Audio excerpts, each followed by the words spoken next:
More speed.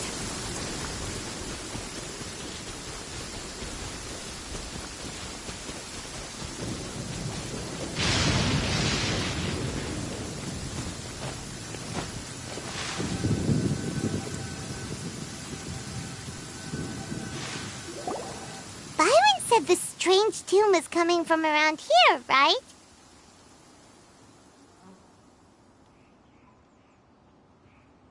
But Byron doesn't hear anything. There doesn't seem to be a soul in... I was just wondering who in their right mind would come out to a place like this. So, it's you two. Yeon! How'd you sneak up on us like that? You nearly gave Paimon a heart attack! You look pretty alive to me. Can't have spooked you that bad.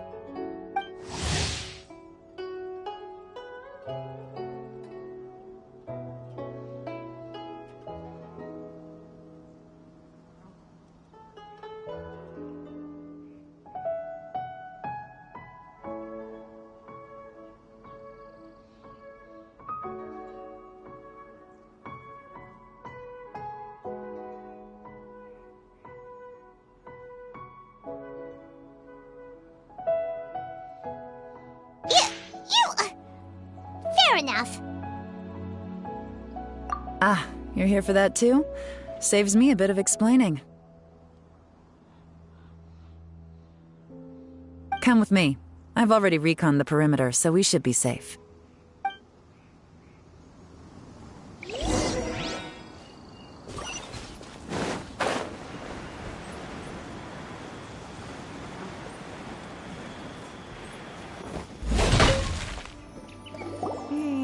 The stuff by the door is in pretty good condition, though. It can't have been too long ago that someone was last living here.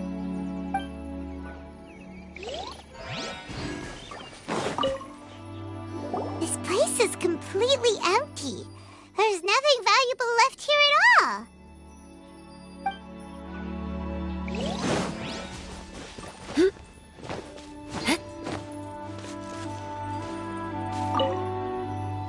The doors and the windows are all fine, so there definitely wasn't a break-in.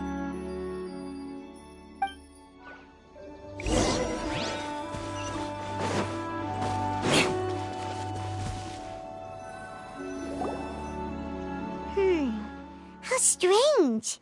It looks like it's been looted, except for the fact that there's no sign of a struggle. The bad guys could have sneaked in while the owner was gone, but then how do you explain why the door and windows are intact? Seems you've done a pretty thorough inspection. So, any theories on what might have happened here? Yeon, you didn't hide some of the evidence from us on purpose, did you? Why would I make this more difficult for you? We're on the same side here. Okay, well... Paimon gives up then. Paimon's got nothing. What about you? Give up as well? Yep. It's not obvious at first sight, that's for sure. To be honest, I was only able to put it all together because of some background knowledge about this area. A long time ago, there used to be a group of bandits in the Liyue countryside who would sound a horn every time they were about to raid a village. But it wasn't a rallying cry to rouse their fellow men. It was a disconcerting tune, meant to intimidate the weak and warn them of their impending doom. To escape with their lives, the villagers would abandon their homes and flee overnight, taking only their most valuable belongings with them. Everything else was left behind. The bandits were eventually brought to justice, but the fear and trauma remained in the villagers' hearts. Whenever they heard that melody, they would feel like their lives were in danger once again, and flee immediately. The culprit of this crime exploited that very fear to get access to this house without having to force their way in. Whew! That's quite the story. The victims obviously will have gotten quite a fright, but at least they won't be in any great danger. The important thing now is to find this copycat criminal. On any other day, that'd probably be a good idea. Unfortunately, it's not gonna work today. Take a look around and you'll see what I mean. This criminal is clearly well-versed both in using music to commit crimes and in making a clean getaway. Not only did they stay off the muddy road to avoid leaving footprints, it looks like they were also careful not to bring any gadgets with so much as a trace of elemental energy. Evidently, they were intent on keeping even the most experienced investigators off their trail. Unfortunately for them, I'm one of the best trackers in the business. They're not about to get away with their little scheme on my watch. So basically, if we want to find the culprit, we just need to follow Yeon.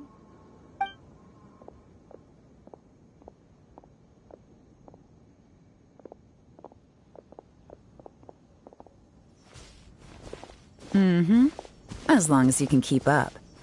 Since the culprit's trying to be cautious and low risk, I'll bet they left through an area with some vegetation for cover, but not so much that it would slow them down.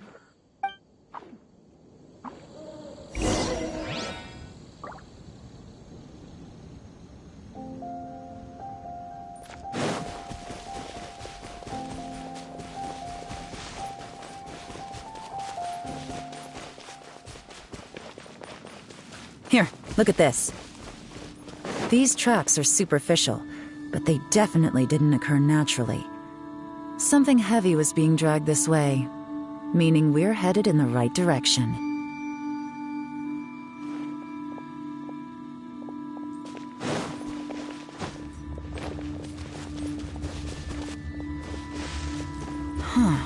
Their pace has increased.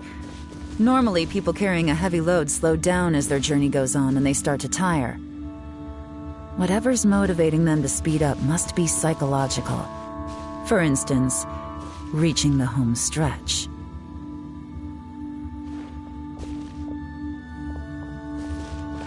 More speed.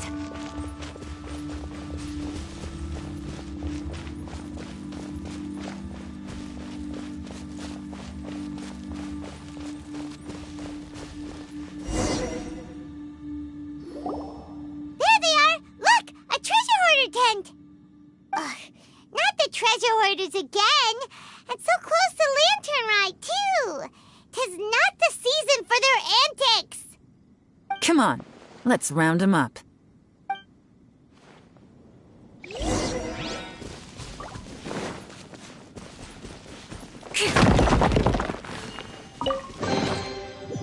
What do we have here?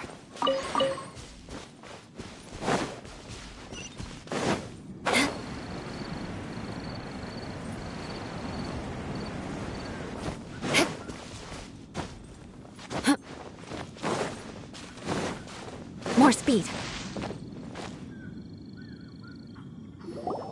Hey! Who are you? Where did you come from?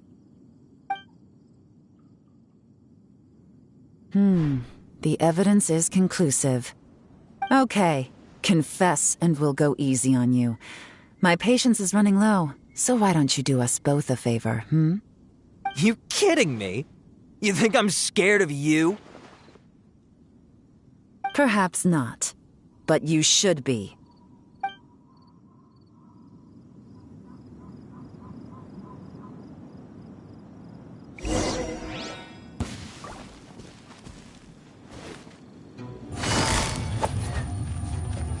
Gotcha! Curses. Seems like you're not all talk after all, but there's no going back now. Better up my game.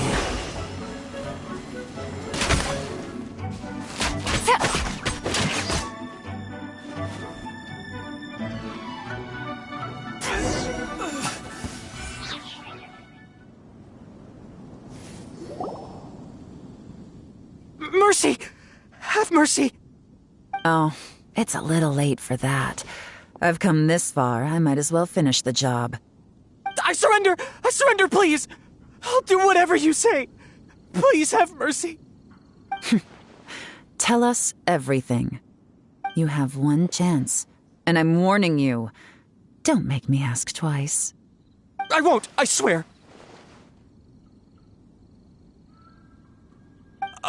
You know, so... Lantern Right's nearly here, and like a lot of people, I wanted to buy a few nice things. I know I'm with the treasure hoarders and everything, but I don't really have any kind of experience with robbing people and whatnot.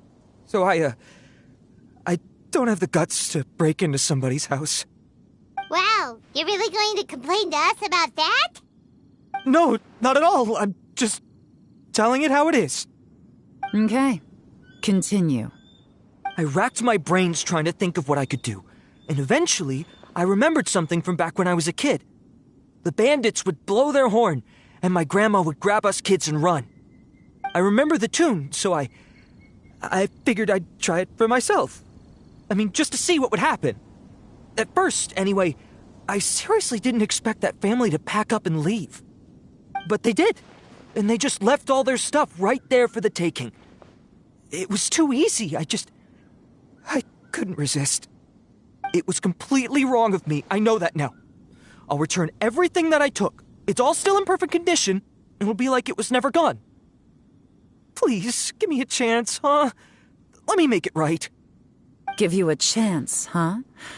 Sounds to me like you'd rather strike some kind of a deal than spend lantern right behind bars. Yes? Yes? You know how to bargain, I'll give you that. It's just a pity that you didn't confess at the first opportunity. You'll have to take a walk with me. Once we've returned the goods, we'll find the owner of the house, and you can apologize to them in person. After that, I'll escort you to the Ministry of Civil Affairs.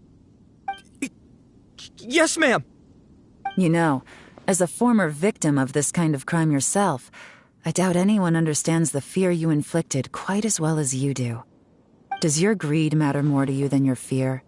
More to the point, if you can play a tune from memory, don't you think you should be capable of making an honest living? You mean... That's enough hints for you. You'll have plenty of time to reflect on all of this yourself. There's not much left to wrap up, so I'll take it from here. Guess this is where I'll say goodbye.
What is it?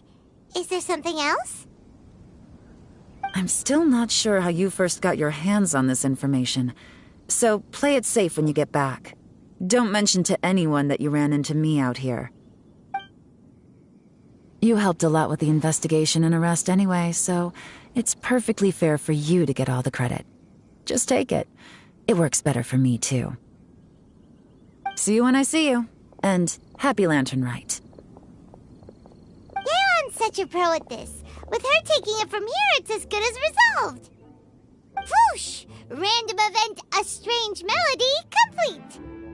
Although, it's kind of a shame that we never got that treasure hoarder guy to play the melody again.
'Cause Paimon's curious, that's why.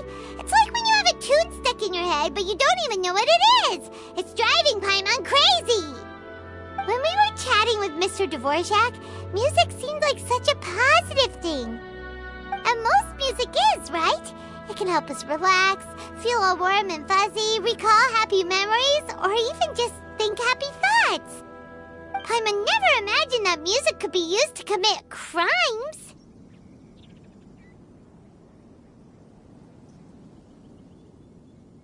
Oh, really? Huh. Makes sense. Paimon's musical understanding improves again! Well, anyway, now that everything's resolved, let's get back to Liyue Harbor. Byron's still waiting for us with our random event rewards.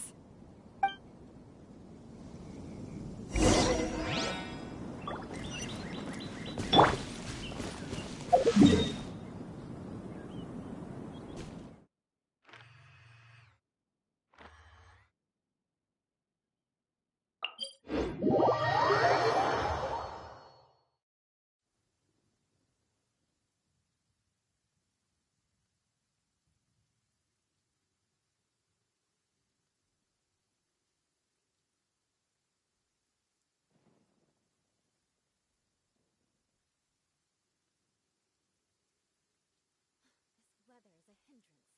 The thunder drowns out all other sounds, hampering my perception of the surroundings.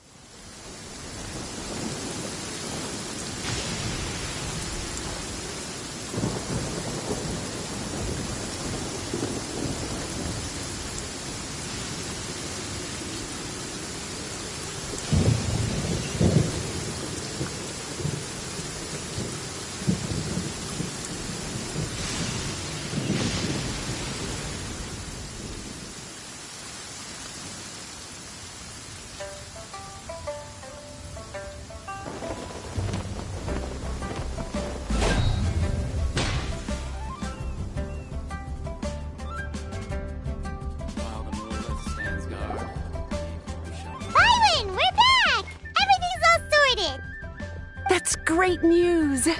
Oh, please wait here a moment if you would be so kind. Lady Ningguang instructed me to advise her upon your return.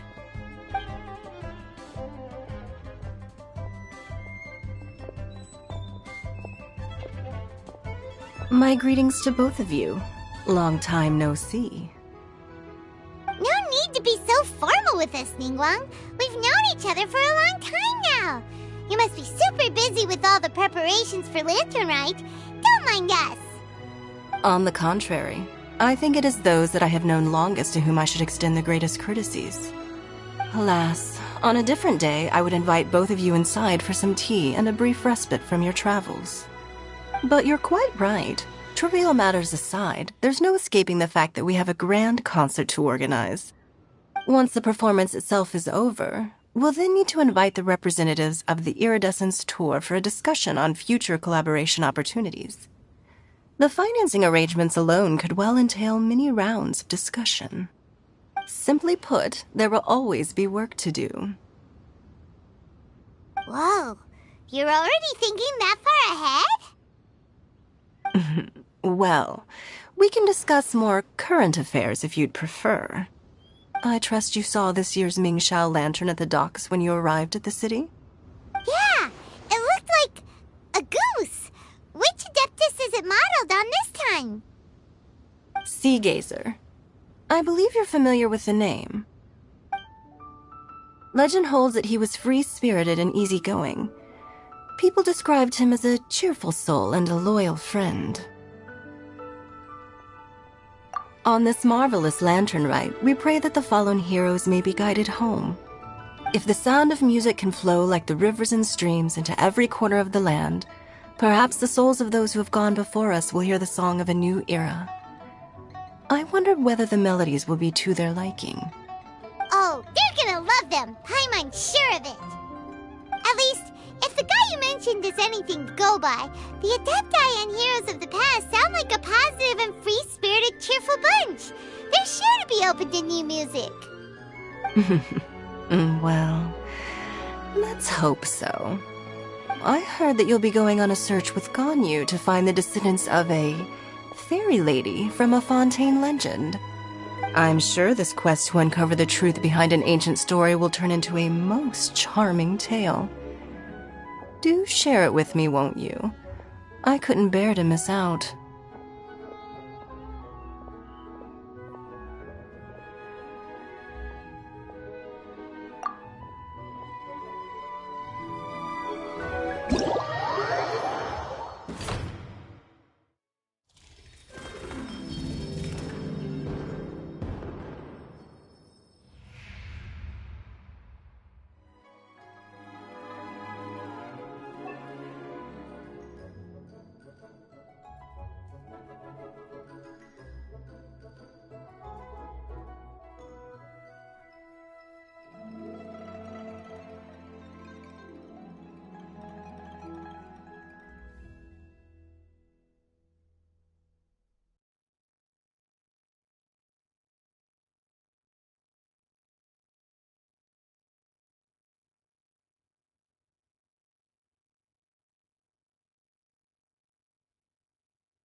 Time to scout.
Leave it all to me. Crush.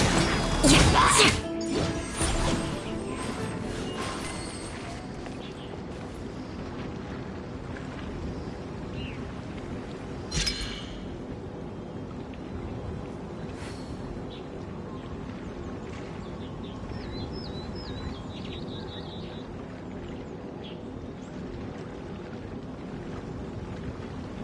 You want to learn some Favonia's blade work? All right then, I'll teach you. Oh yes, I'll teach you all right. Mark my words.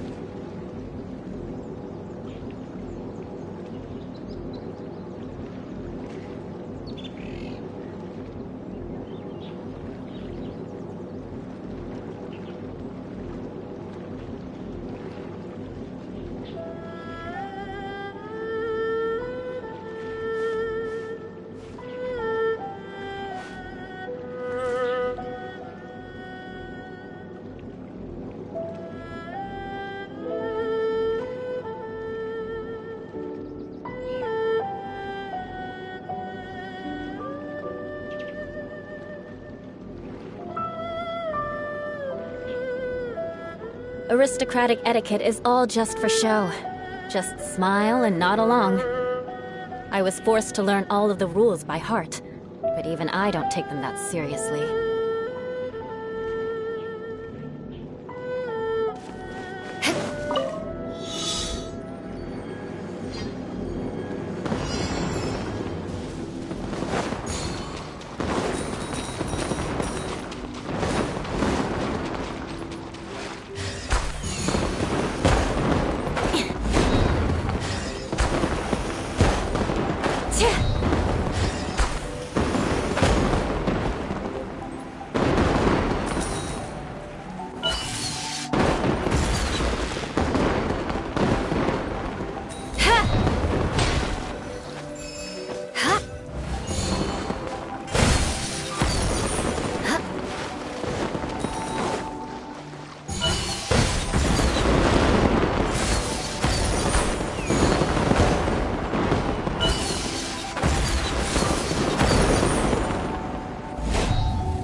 to learn some Favonia's blade work?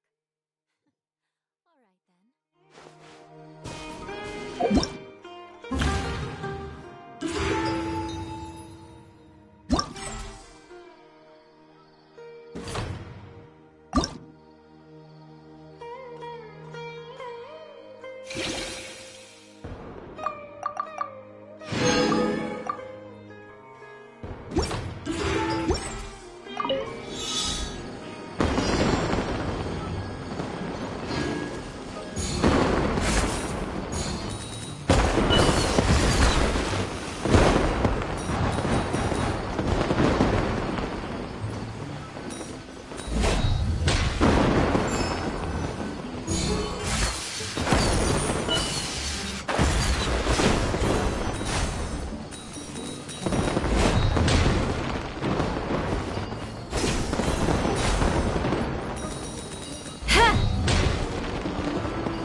Aristocratic etiquette is all just for show. Just smile and nod along. I was forced to learn all of the rules by heart, but even I don't take them that seriously.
Knights and aristocrats share the same heritage.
The sound of the ocean waves.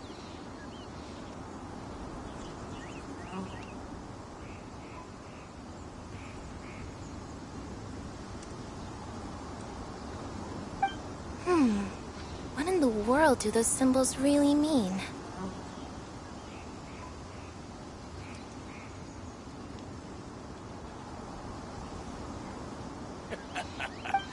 The sound of the ocean waves.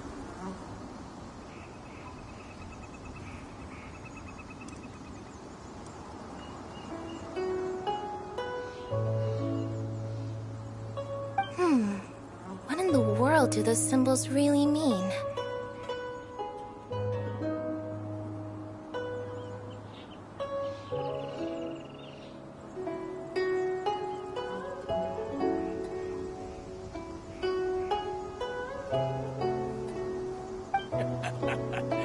The sound of the ocean waves. What in the world do those symbols really mean?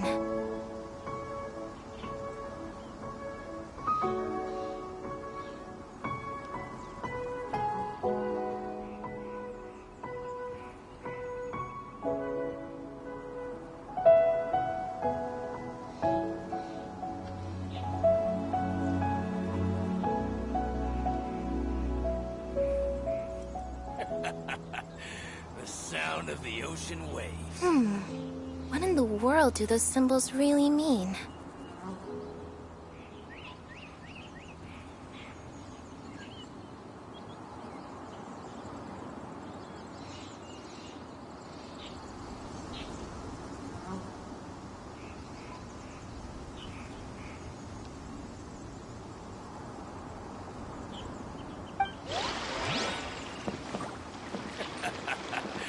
The sound of the ocean waves. What in the world do those symbols really mean?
Visibility is excellent. If we head to higher ground, we can do a full recon of enemy activity in the area.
Quick! Under the umbrella, or you'll get soaked.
Aristocratic etiquette is all just...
in the world do those symbols really mean?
for mercy. Crush. Shudder.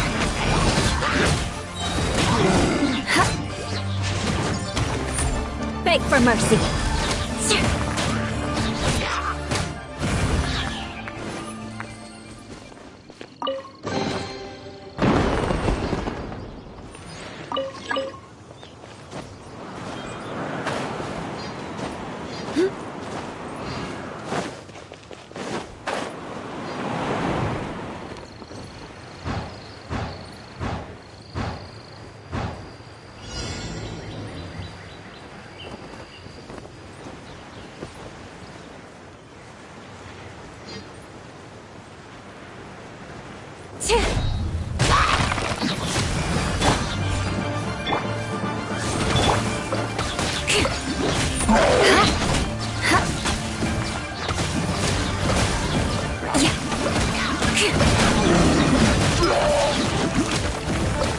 Crush!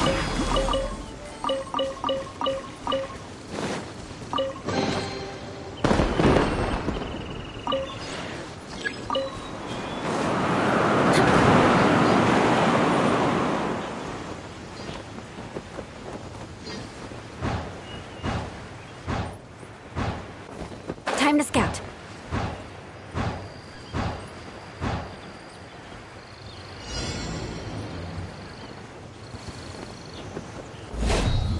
Beg for mercy.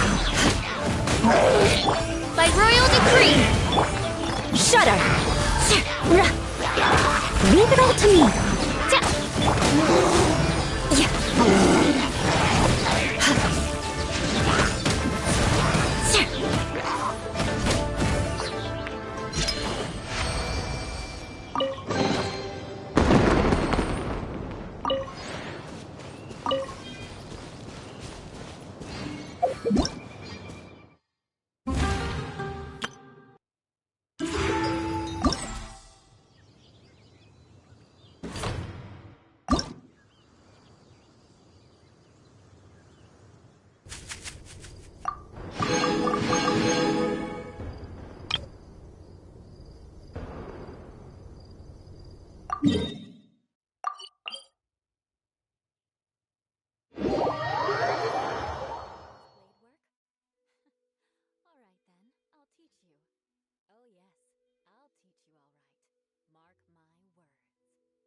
Knights and aristocrats share the same cultural heritage, but the knights had enough sense to do away with all the superfluous detail.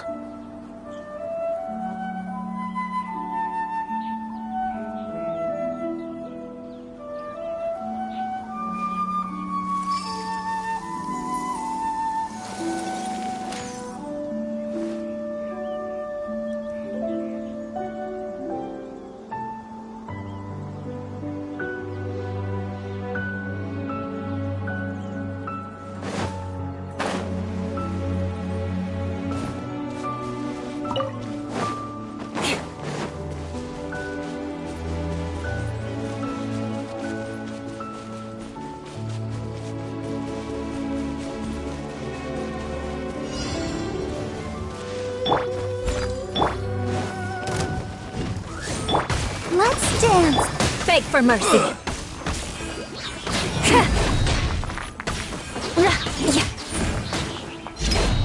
Shudder. You're open.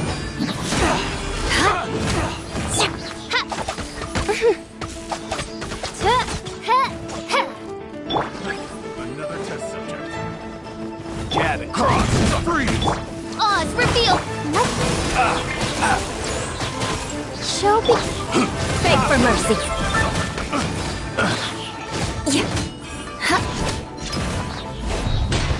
Shudder! Suffocate! As a good knight should.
Crush!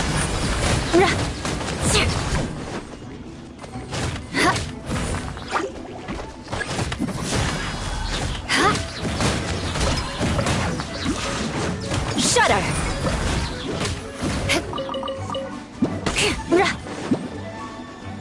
By royal decree.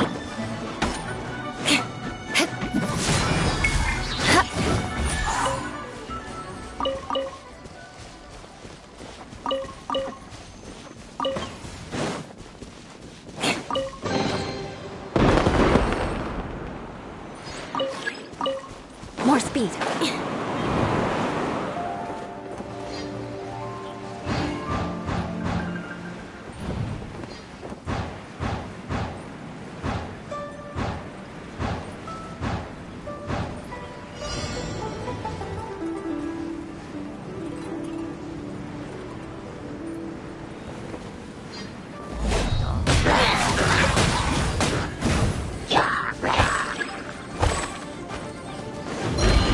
Leave no stone unturned. Odd for Beg for mercy. Shudder!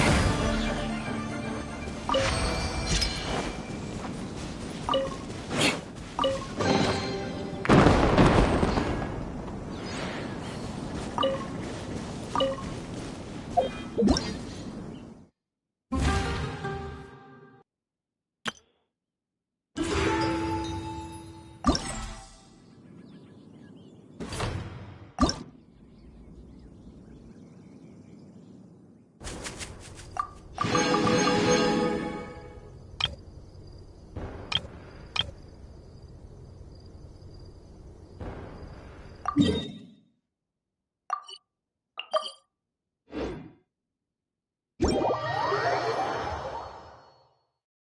want to learn some Favonia's blade work?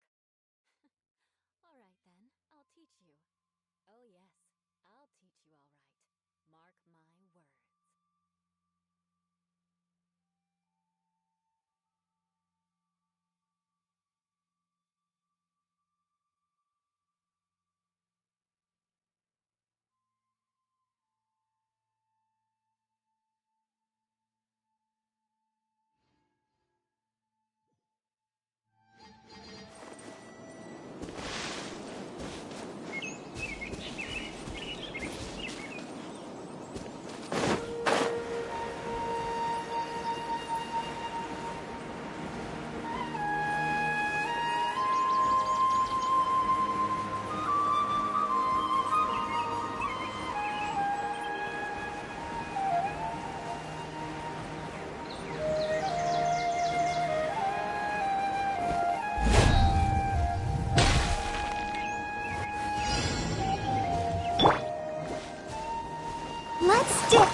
Leave it all to me.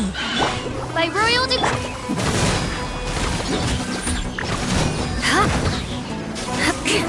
Crush!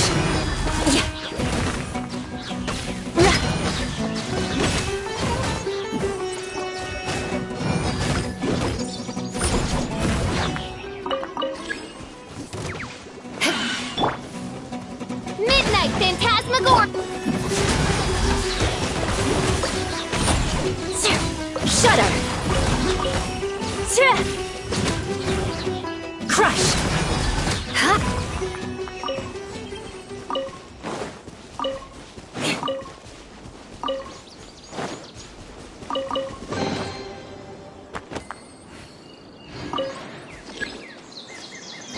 Time to scout.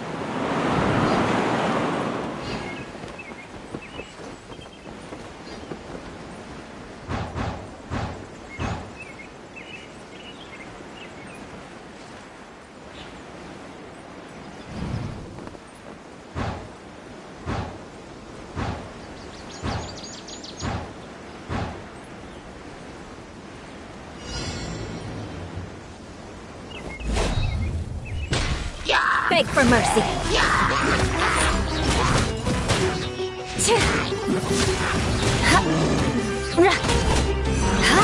Shudder.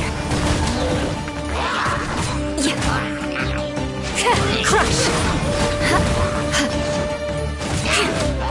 Shudder.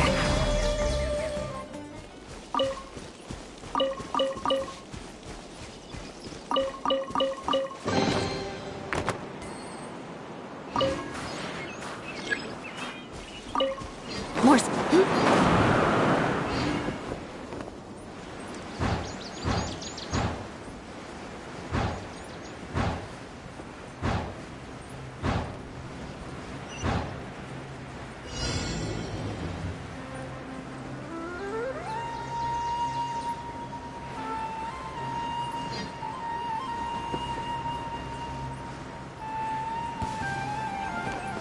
Sucker for a punch, huh? I must leave. Oh, it's revealed!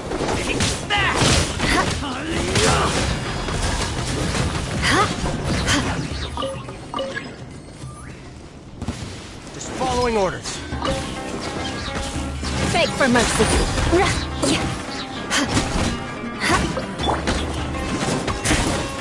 I'm getting sick of this game. Steady us.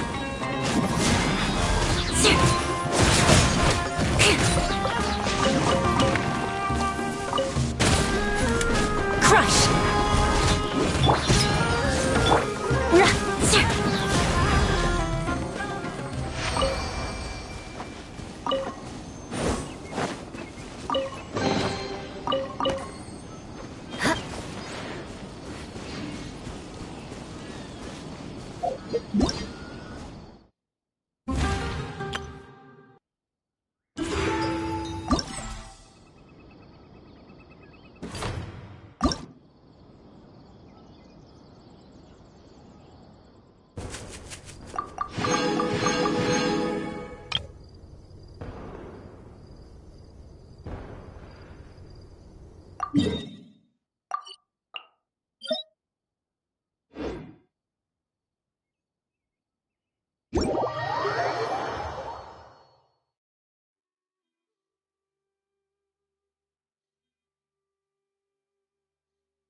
Aristocratic etiquette is all just for show.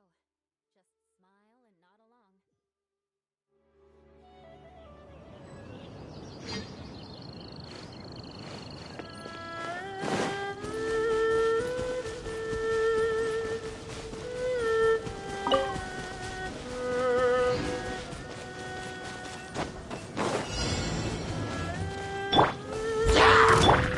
No rest for the... I'll protect us. Shudder.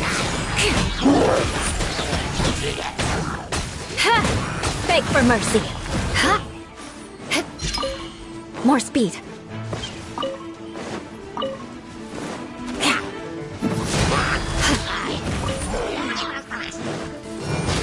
Crush. Leave it all to me.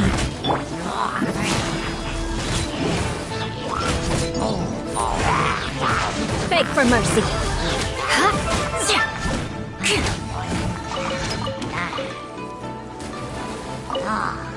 Crush.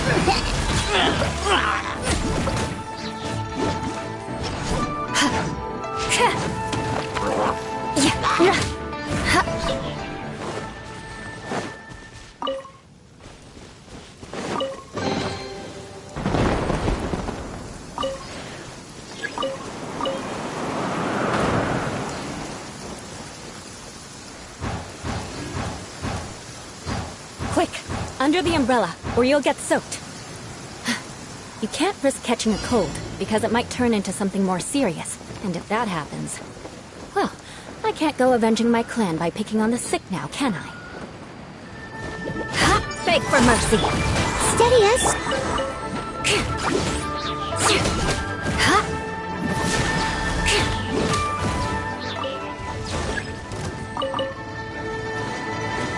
Crush!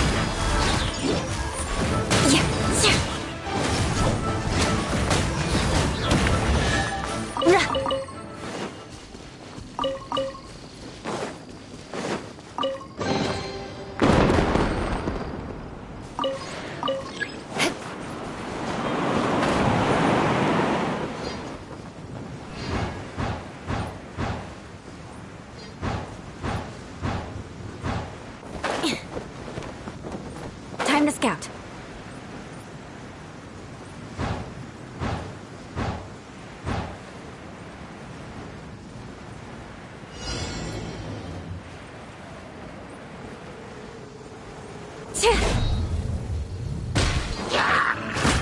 Shut up!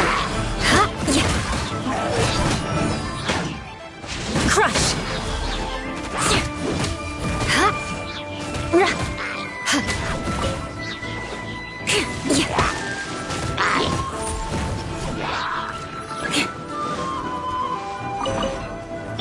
I must leave no... By royal decree... Let's dance. Shut up!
Quick! Under the umbrella, or you'll get soaked. You can't risk catching a cold.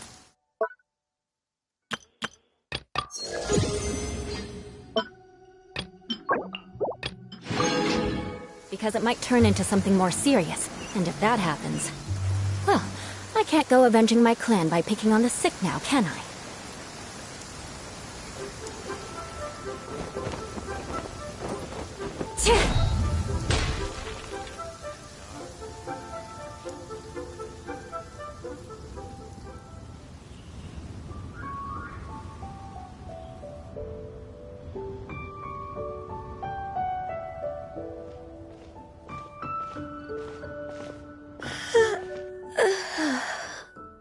Greetings, Traveler and Paimon. What time is it? Are you okay, Ganyu? You were nodding off there. Didn't you sleep well last night?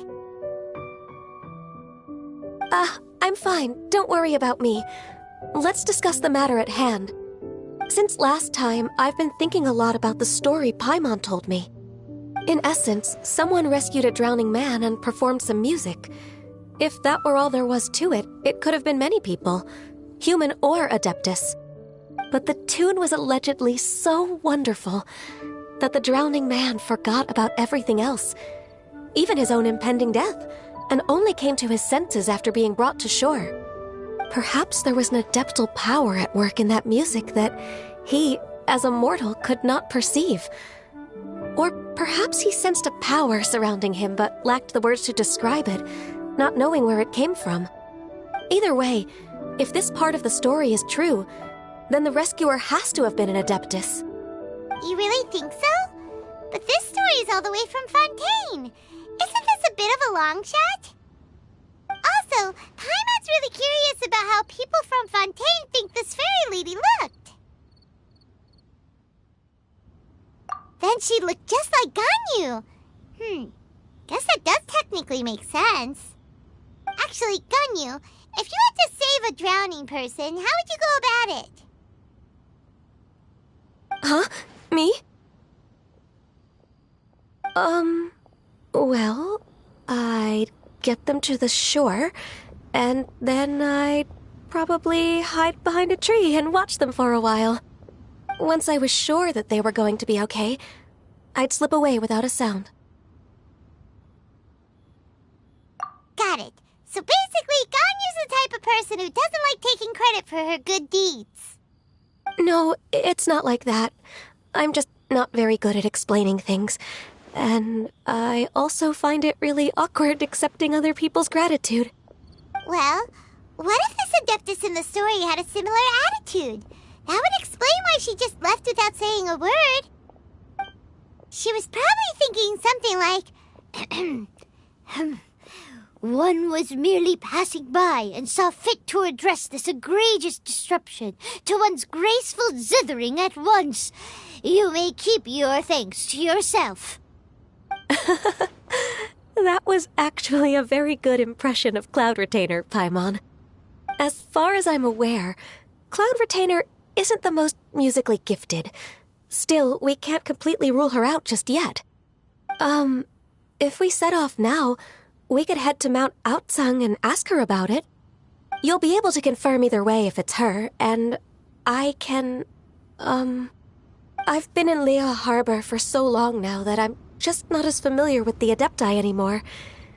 If there's anything we want to know about them, she's the best person to ask. Sounds great! And we're pretty close with Cloud Retainer by now, so we probably don't even need to bring her food this time, right? I've prepared a gift for her to mark the festival, just in case. However...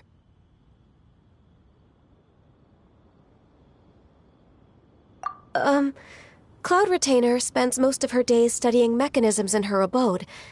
She's on her own so much of the time that the moment she has someone to chat with, she just... Never mind. I promised I'd help Mr. Dvorak, and now that I've made the contract, I can't be having second thoughts. Traveler, Paimon, let's set off for Cloud Retainer's abode. Seems like this is a tough decision for Ganyu, but she's made up her mind now. Paimon gets why she'd be so anxious. Okay, how about this? If Cloud Retainer tries to start telling stories about her again this year, we should pipe up and change the topic. Wait, did she leave already? Hey, Ganyu, wait up!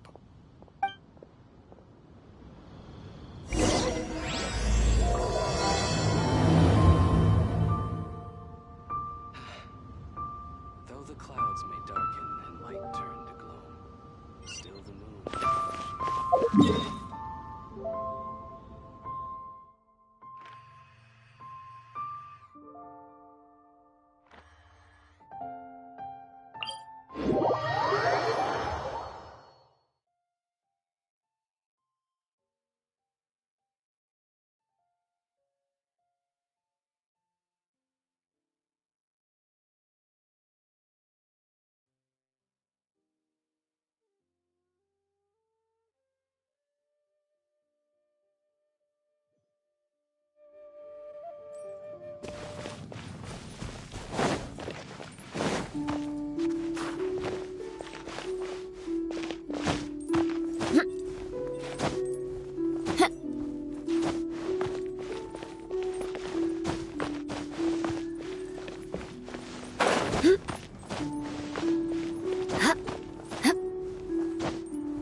Paimon's so tired from trying to keep up. Don't either of you need to take any breaks? I can't believe it. Cloud Retainer is not here. Huh? Did we miss her? She doesn't like to travel, so in the past, it's always been the other Adepti who come to visit her during the festivals.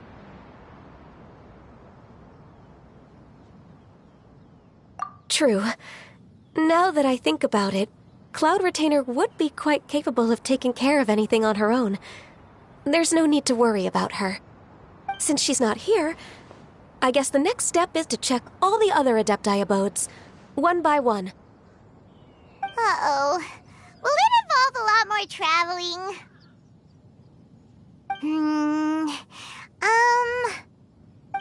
Got it! Paimon has a great idea! Please go on, Paimon. Our goal here is to find the Adeptus that helped Dvorak's ancestor, right? We can't hear any music right now, but if she's really as nice as the story suggests, she'd definitely come to help anyone who was drowning, right? Yes, I think that's fair to say. So, all we have to do is get the Traveler to pretend to fall into the water, and the Adeptus will come to the rescue! You know perfectly well that Paimon can't swim! Paimon would sink like a rock!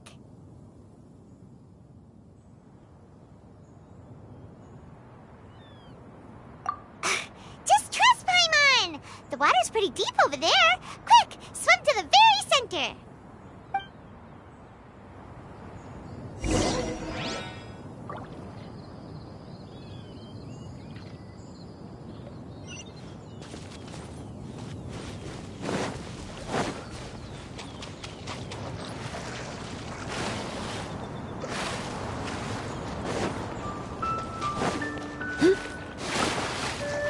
Help! Help! Someone's drowning! If only there was a kind-hearted Adeptus here to save us! Oh no! Whatever will a Paimon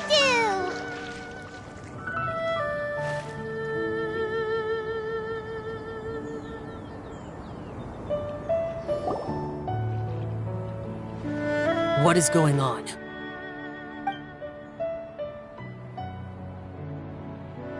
How do you feel right now?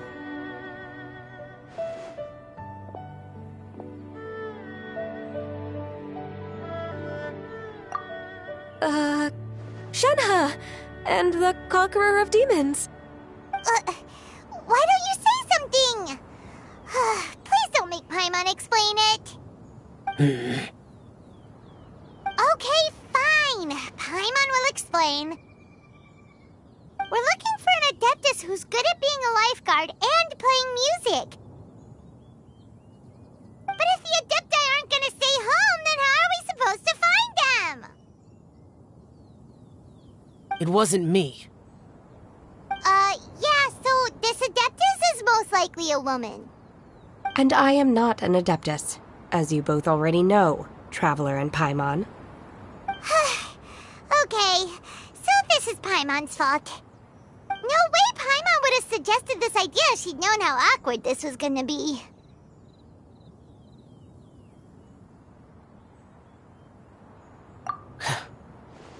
Glad you're okay. As far as I know, the one you seek is no Yaksha. And one last thing. Your actions here caused others a great deal of worry. Do not repeat them again in the future. As ever, the conqueror of demons comes and goes, just like the wind. Right. I didn't dare to say a word just now. How's your training going, Shenhe? Have you made any plans for Lantern Rite?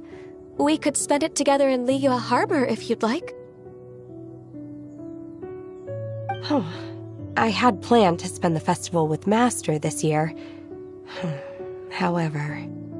Oh, speaking of Cloud Retainer, when did you see her last? Earlier this morning. She set off for Mount Hulao at dawn.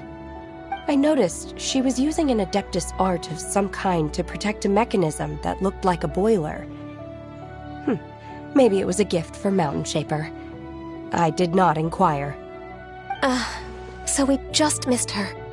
Please excuse me for a moment. I think I'll leave the gift in her abode. Sure.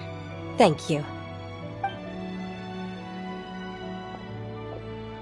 It sounds like Ganyu and Shenhe have gotten a lot closer recently. Yes. During the summer and winter, I continue to train with Master. In the other months of the year, I have been learning to adapt to human life in Liyue Harbor. Ganyu arranged accommodations for me in the city, and also recommended several work positions for me. But when I try to blend in by referring to her as Miss Ganyu or Lady Ganyu, like the others, she says I mustn't address her like that. Sometimes I'm supposed to copy other people. Sometimes I'm not. It's a little difficult to keep track of everything.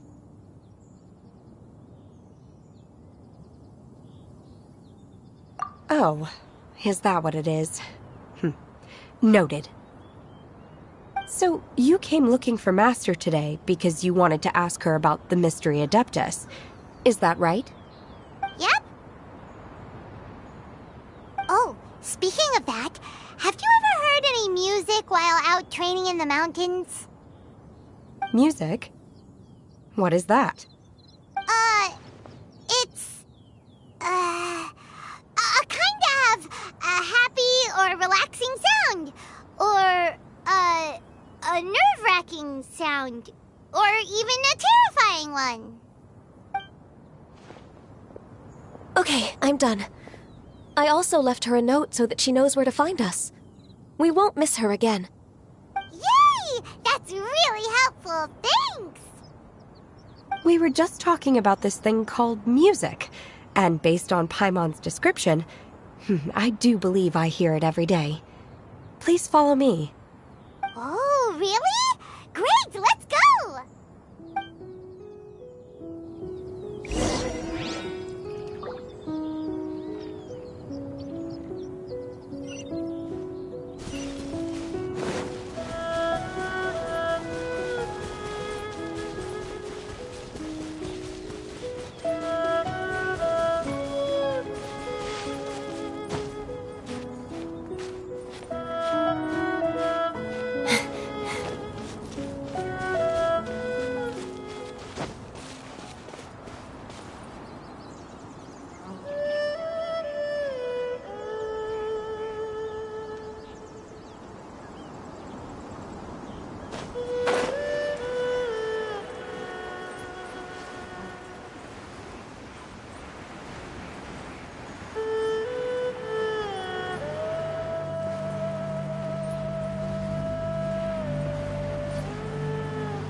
This is the place. I enjoy training here to the sound of music.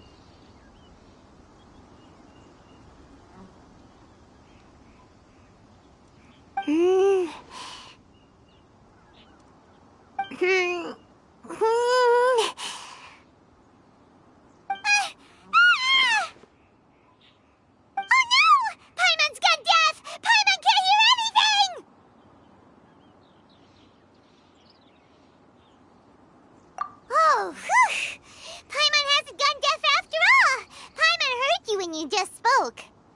Anyway, where is this music? The faint sound of birdsong, the quiet murmur of the streams. These are relaxing sounds. Are they not the music of which you speak? Oh, Paimon wasn't quite done with the description. Okay, fine, it's all Paimon's fault. What we're looking for are not the sounds of nature, but melodies played on special instruments. Oh, and a melody is?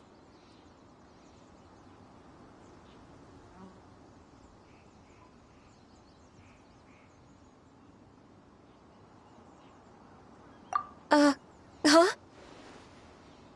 Hey, why don't you just sing that one melody Shen has heard before? It'll probably help her to understand what we're talking about.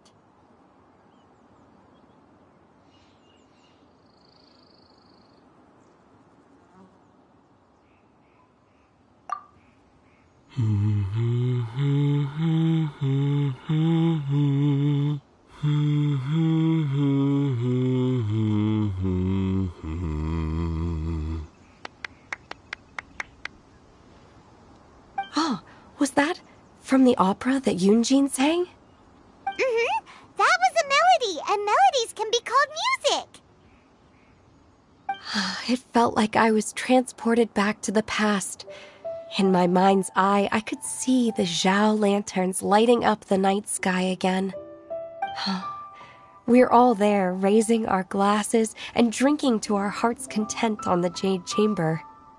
As I watched Yunjin's performance, I felt a warm sensation in my heart. And as the drink reached my stomach, it went from warm to hot. When you hummed that melody just now, feelings from a whole year ago came right back to me, as strong as they were on that day. So that's the power of music. Wow, Shenhe. That was so deep! Music definitely has the power to bring up memories. It's like a time capsule with all the special moments from our lives squished inside. What about you, Ganyu? Are there any melodies that have left a deep impression on you? I don't remember if my parents ever sang any lullabies to me. I know some local folk songs, and a few other things come to mind too. The songs of the sailors down at the docks, the little ditties that the vendors call out in front of their beloved shops, the tunes of folk artists performing on the streets. Yes, that's right. In the past, whenever I heard the sound of those tunes, I always felt that they were worlds apart from me.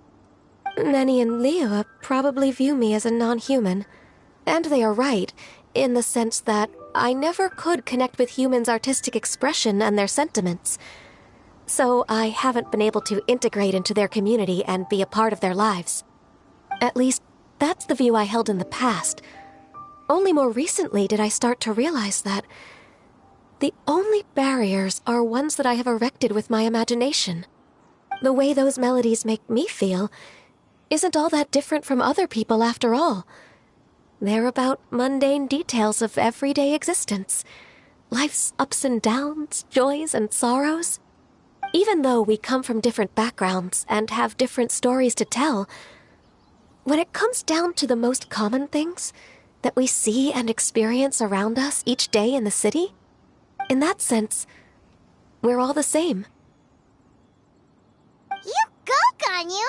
You're really making progress. You have loads of friends in Liyue Harbor when you think about it.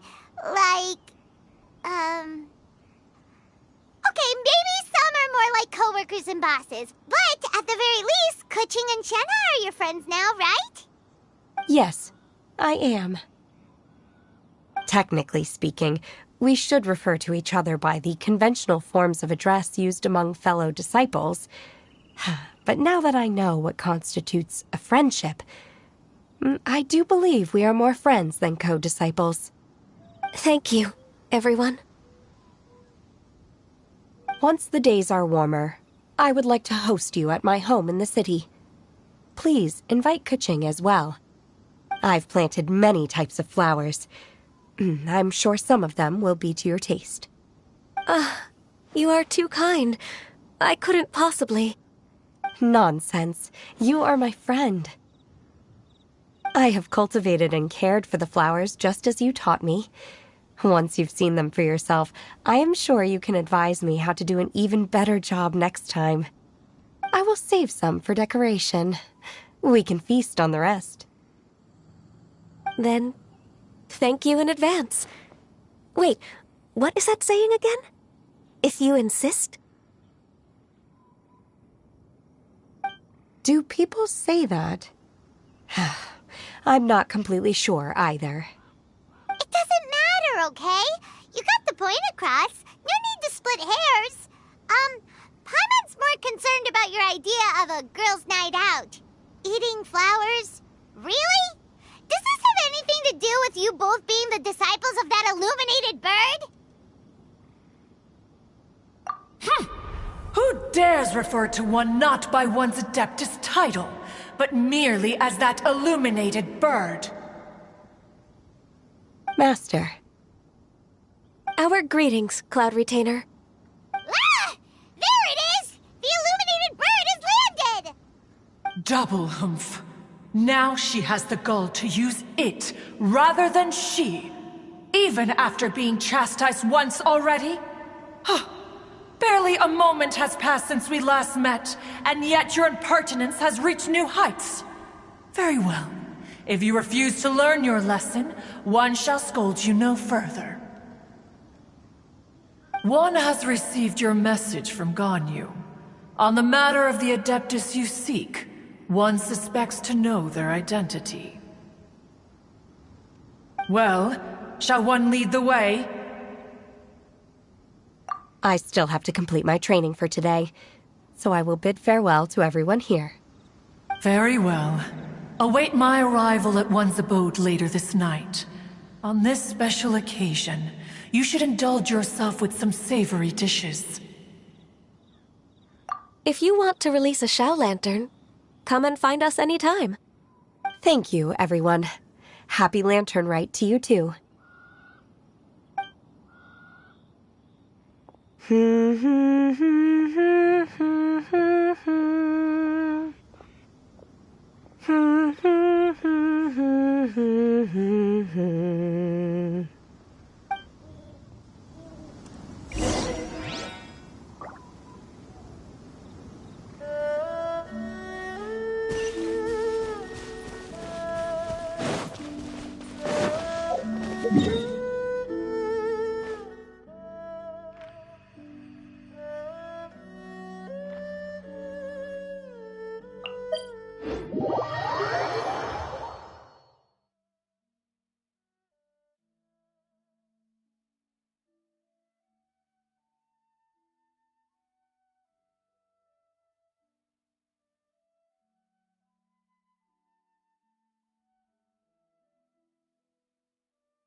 Is this Quaily Plains?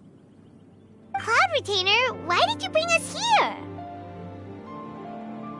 Ganyu is of course familiar with the name Guizhong, but have you ever heard of her? Guizhong is another name of Agentis, the god of dust. She was extroverted in nature and adored social gatherings and inventions alike. Long ago, this region was yet a prosperous assembly. Guizhong often invited her friends to visit her home, reserving for us seats around the largest stone table. Seagazer would always bring out his latest treasure and place it upon the table. He could be quite the braggart. Though usually a mild-mannered fellow, when it came to those collectibles he was so fond of, he always loved to show them off. Paimon remembers that name. So that's what Seagazer was like. He was an old friend and a former rival. One has many memories of him. Once he had brought out the treasure, it would predictably become the center of attention. Neither Guizhong nor one was content to let him just steal the spotlight. So we would then also present our proudest mechanical creations. As Adepti, we were each gifted in our own ways, and naturally proud of our accomplishments in our respective fields of expertise. As a result, one often quarreled with Seagazer. His treasures were not even of his own making. He just used his exploration skills to dig them out of the ground. How, pray tell, could he compare to me, when every single one of one's accomplishments were crafted by one's own hand?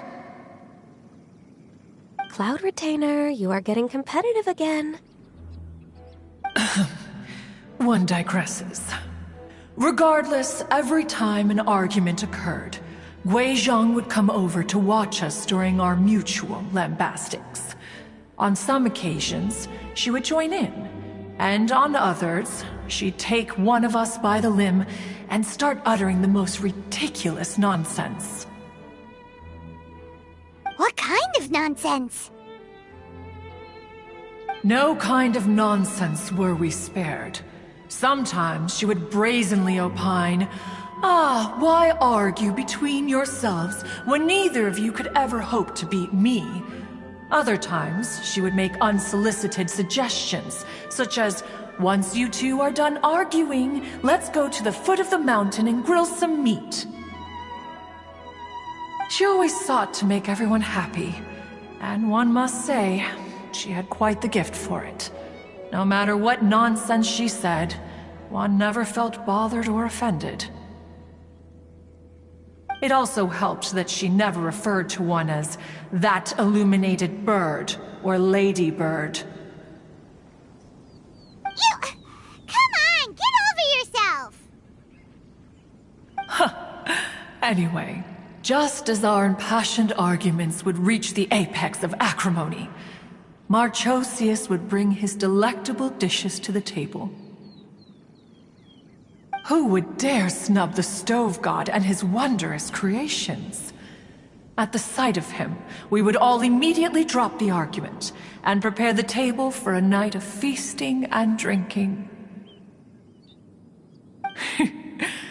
Back then, one was always bothered by how the cups Rex Lapis brought were always too square for one's taste.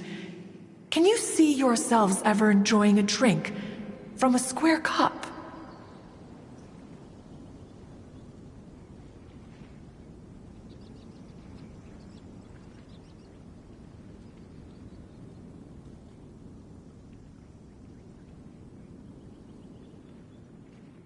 Then you are most tolerant, but that is its own virtue. Even one could never find fault with Marchosius's cooking. As we ate, Guizhong would continue to find topics for conversation, filling the table with humor and laughter. Each of those old fossils had their character flaws and points of obstinacy. So why was it that whenever we dined together, we always had a marvelous time? We would drink together from a spot high in the mountains until the moon set and the sun rose, and only then would the banquet finally come to an end. Streetwood Rambler would often remain to admire the flowers with Guizhong before returning to her own abode. The glazed lilies were far more abundant back then. Entire fields of them would appear to the eye as a veritable sea of flowers. Streetward Rambler? That would be Ping. You probably know her as Madam Ping. Oh, okay. Wait, this is a a lovely story and everything, but didn't we come here to find that Adeptus from Mr. Dvorak's story? Or are you saying that it was Guizhong? Didn't she, already, Alas, long has one avoided this place for precisely that reason. The sights here are a reminder of a time long gone, and evoke much sorrow. One should have guessed that you would disrupt one's poignant moment of mourning with your incessant questioning. No matter, one will share the whole story with you now.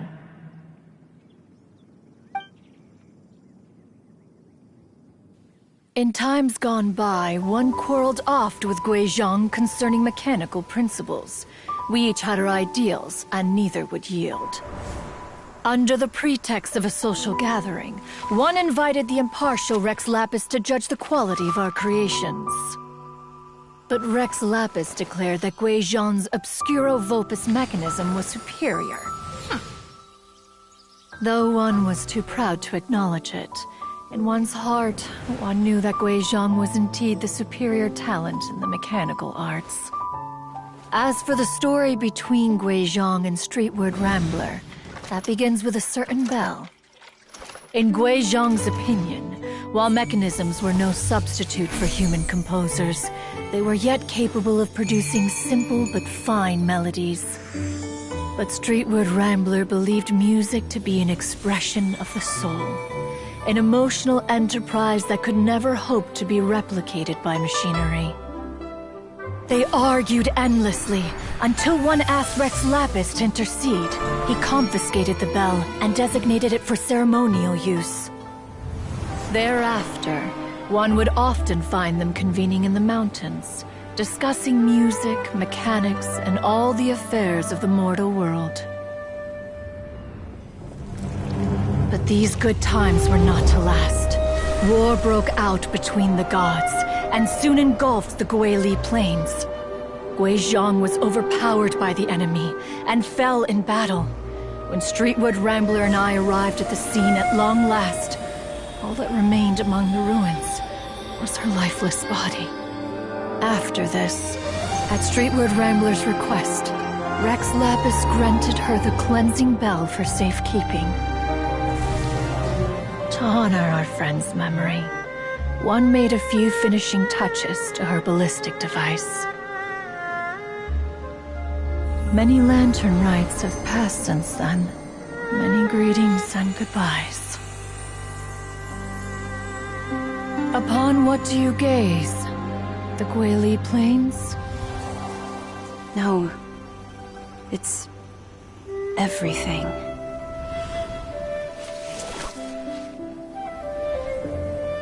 We think of human life as like a lantern that's lit one minute and extinguished the next. But are we Adepti so different? Perhaps as dust settles after a storm, we too must one day return to the world below.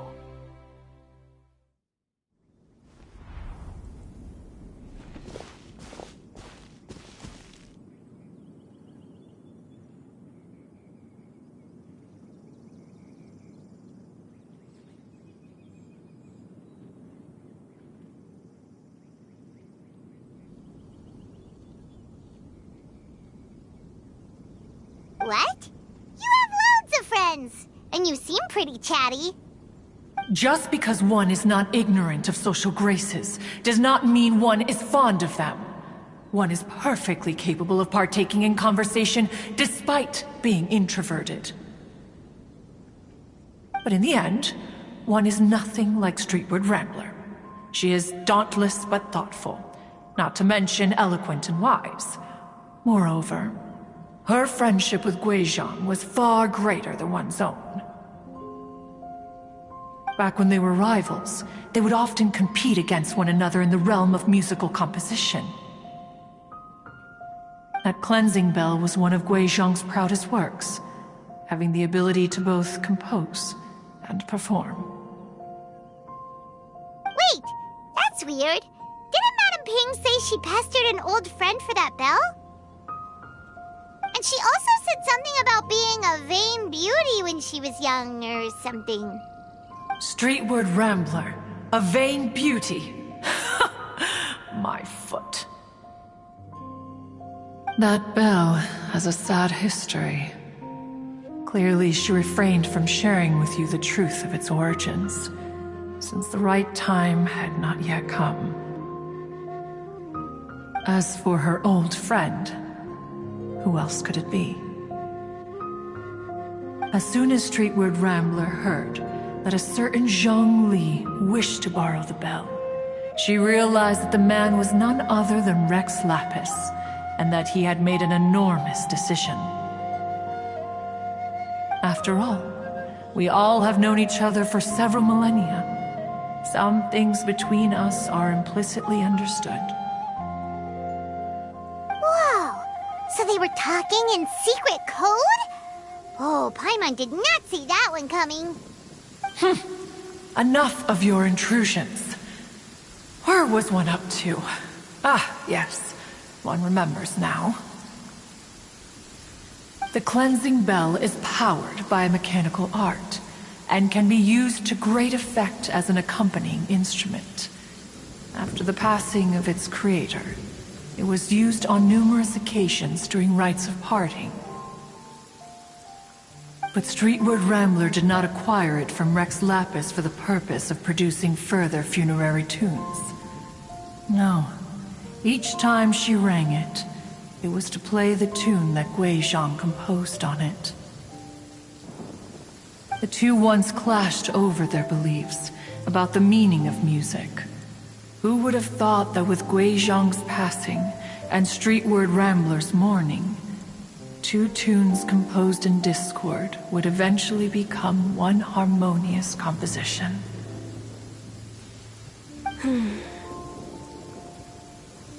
Once upon a time, Streetward Rambler also loved gatherings, liquor, and music. But after Guizhang passed, she preferred her own company. She could often be found sitting alone at a mountain summit, contemplating and reminiscing with her zither. The music would go from mournful to soothing to impassioned.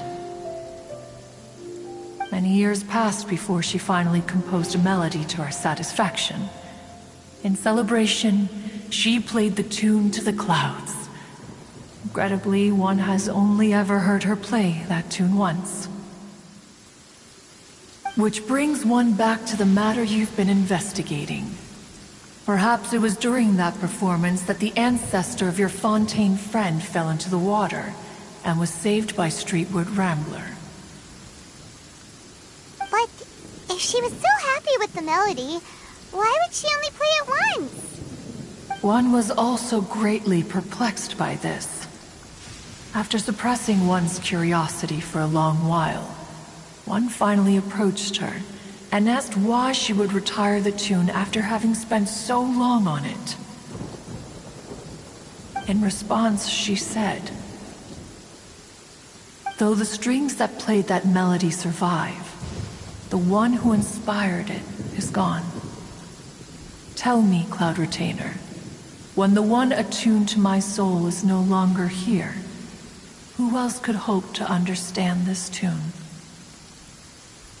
Aw, poor Madam Ping. I just remember being taken care of by you when I was young. Once the Archon War came to an end, I stayed behind in Liyue Harbor to honor my contract. Although I met Guizhang a few times, I never knew anything of this particular story. Guizhang was quite the visionary, but tragically passed before her time. Her manuscripts still lie unfinished in the realm of clouds. Blank pages give one cause for contemplation on what might have been. Had you not decided to search for that mystery Adeptus, perhaps these stories, too, would have been lost to the sands of time. As of now, you know the truth. That the Adeptus who rescued the drowning man was none other than Streetward Rambler. Do you intend to discuss this with her?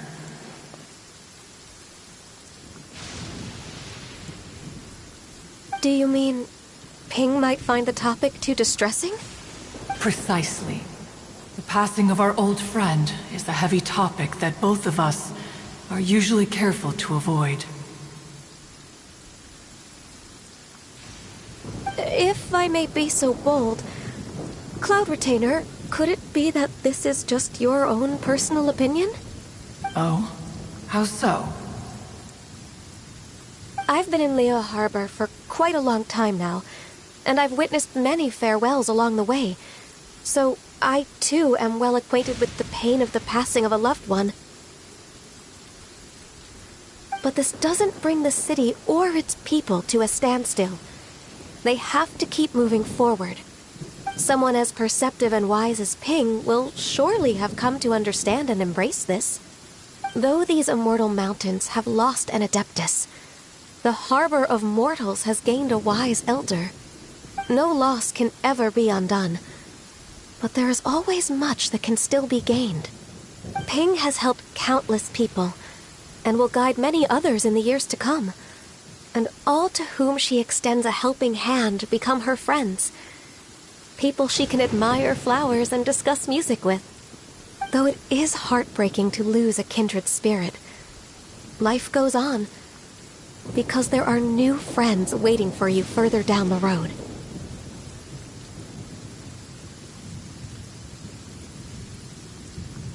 We even asked Madame Ping what she thought about adding a music festival to this year's Lantern Rite. Oh, when we get back, why don't we just ask her if she'd like to perform? Maybe we can even get her up on stage. You youngsters and your imaginations. Why don't you come with us? It's been a long time since you last spoke with Ping, and Liyue Harbor is always decorated so beautifully during the festival period. Is not every Lantern Rite the same in this regard? Were there ever anything new to discuss? One in Ping could meet any day of the year. I disagree. Each new day and each new year is different from those that have come before. How long will you simply let them pass you by?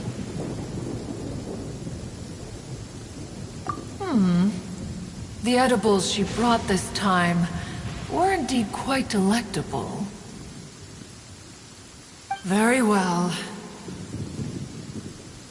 Then one will be off. If the other old fossils have sneaked away into the city to amuse themselves, one shall soon find out. All right. We should be getting back to the harbor as well. We don't want to keep her waiting. Once the Guili Assembly, now the Guili Plains. Say, if we planted flowers there and cared for them carefully enough, do you think that one day we'd be able to recreate the sea of glaze lilies? Allow one to take back one's praise from a moment prior. You are still far too given to flights of fancy, child.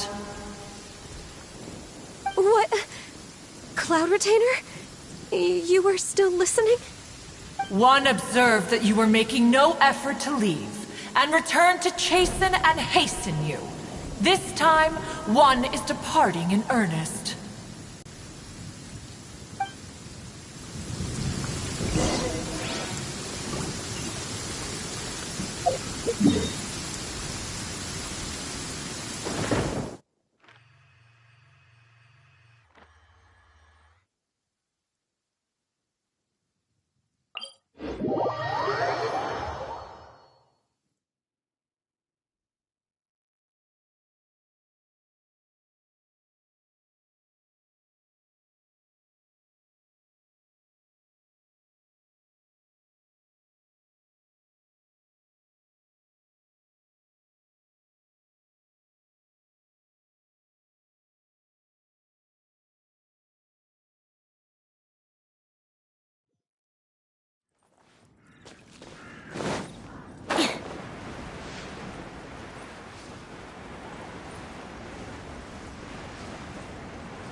Whoa! Madam Ping? And Cloud Retainer? It appears you made haste after all. One arrived but moments before you. Oh, bless my soul. To what do I owe the honor? How nice of you all to come and visit me. Miss Illuminated Bird, haven't you said anything yet? Said what, precisely? And why should one be tasked with saying it? 'Cause you're the one who's known Madam Ping the longest. Street word. Or rather, presumably, you would prefer to be addressed as Ping? Oh, Cloud Retainer, you are uncommonly polite today.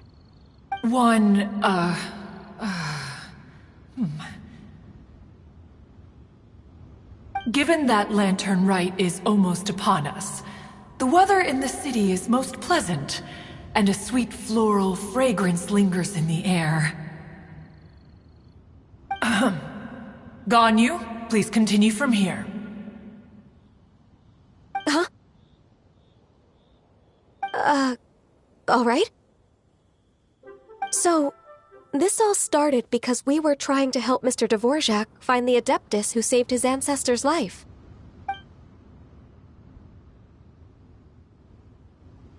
Cloud Retainer informed us that the one who played that melody and rescued the drowning man was none other than yourself.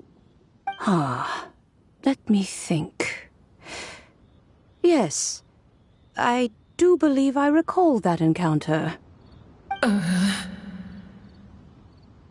What a long time ago that was. I'm surprised that you still remember it. Even more astonishing, perhaps, is the fact that this story has survived this long at all, when mortal lives are so very brief. It appears that she has proven herself right once again. Who's she? We like to call her Guizhong. From the look in Cloud Retainer's eyes, I sense that she has already told you all about her. Albeit reluctantly, one might add. Oh, there is no harm done. After all, Lantern Rite's very purpose is to commemorate the heroes who gave their lives for Liyue.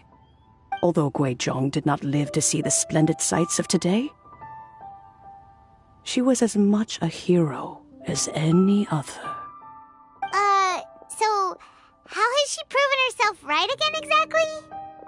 Once upon a time, she said to me that humans were a weak form of life that she wished to protect with her wisdom.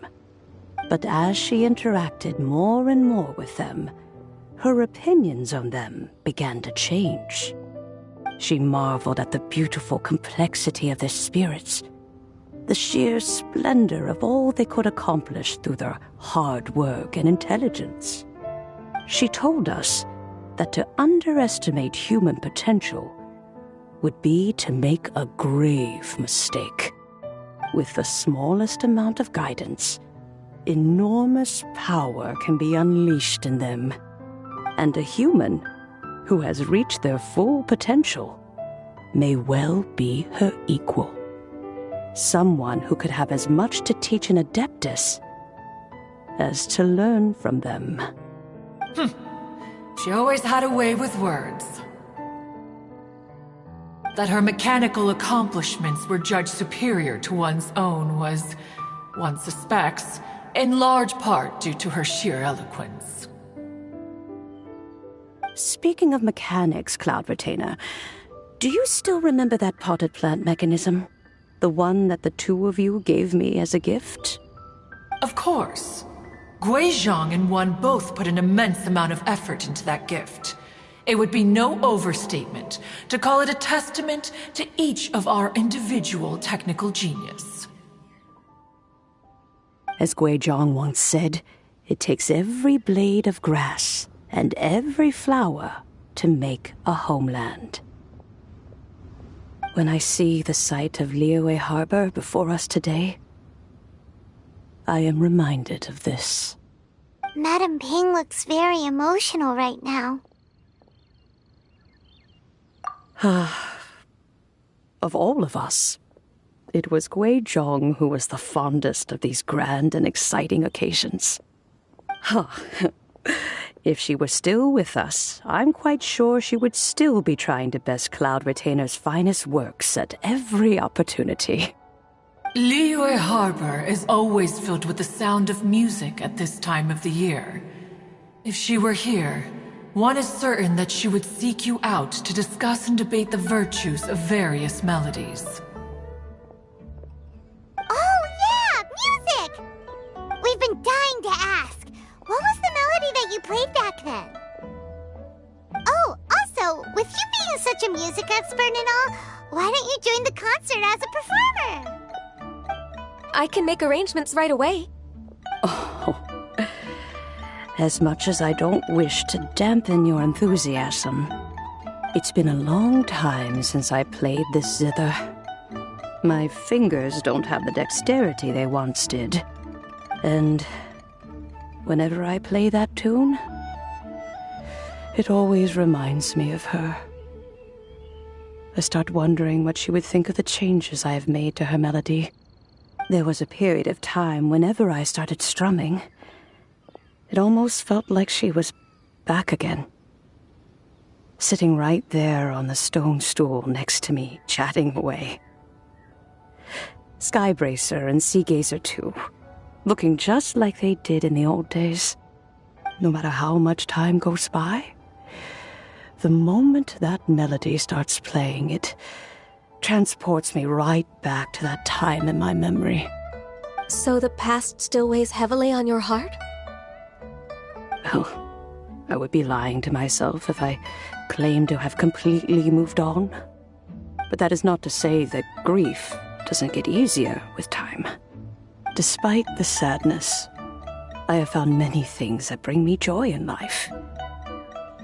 It is simply the nature of the world in which we live that even if one wished to mourn for an eternity, it would be a nigh impossible feat.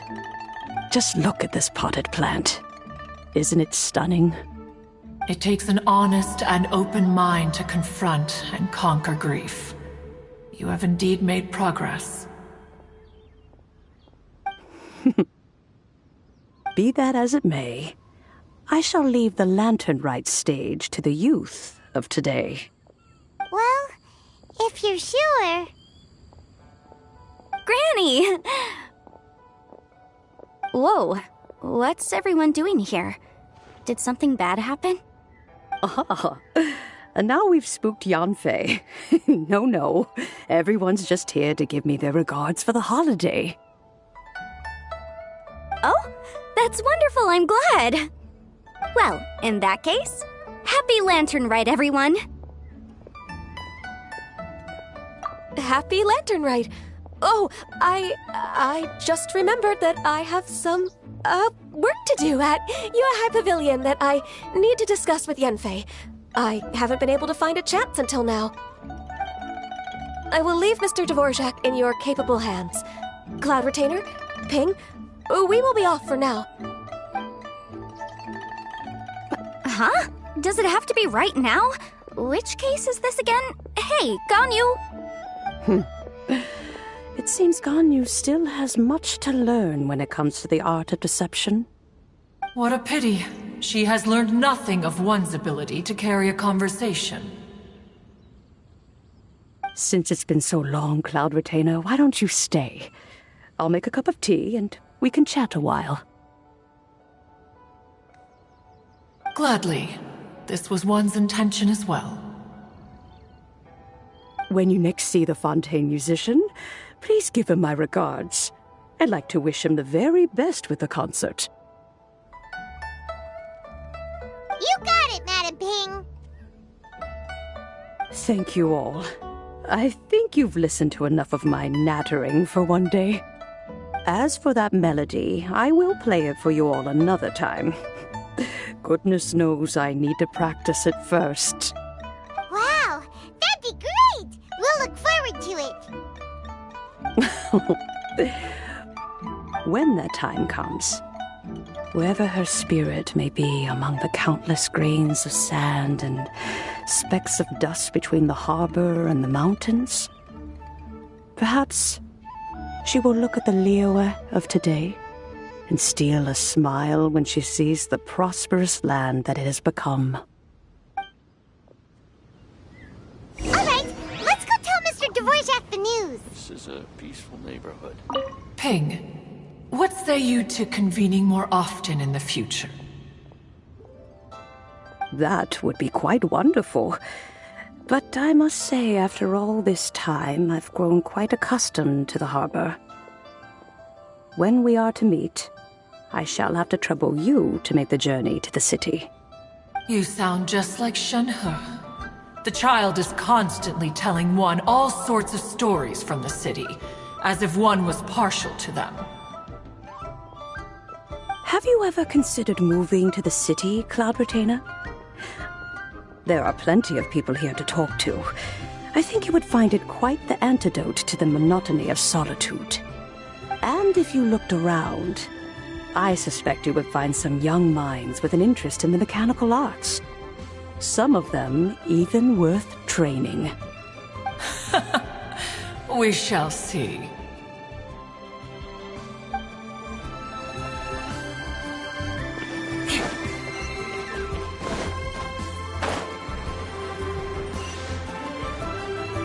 More speed.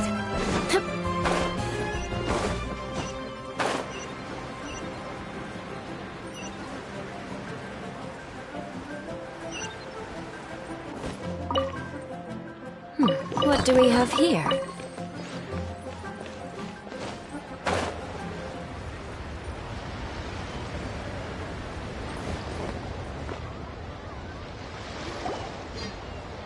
Mr. Dvorak! Ah, and Kuching's here too! Thanks for helping set all of this up. Welcome back. Did everything go well? Really, really well. We found the person Mr. Dvorak was looking for. Are you serious?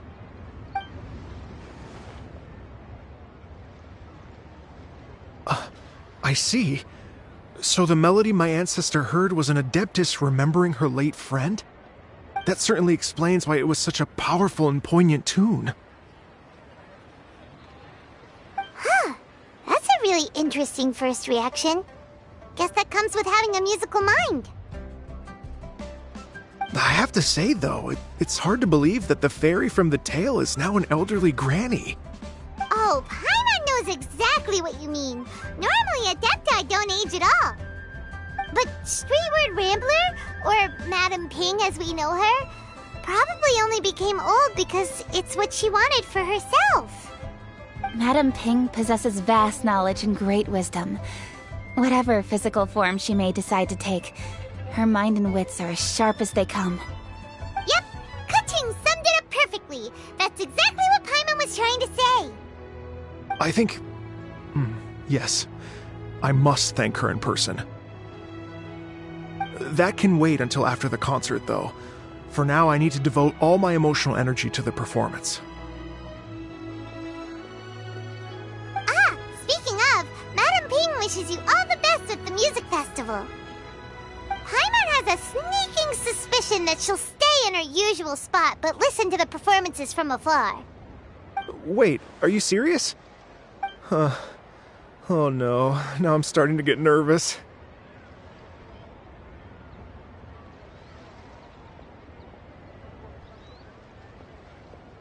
Okay, alright. Nope, another rehearsal is in order. Please excuse me, everyone.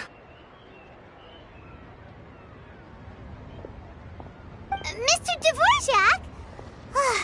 He's already gone. Paimon wasn't even finished telling him everything. Before we set off on our search with Ganyu, he asked us about what music means to people. After our recent adventure, Paimon thinks we have a lot more to say about that now. Please, share your insights with me. Well, we found out that music can be used for good, but also for bad. It can make people happy and moved, but it can also be sad and bittersweet. And music is like a kind of memory written in people's hearts. It can put you in touch with feelings from a totally different time and place.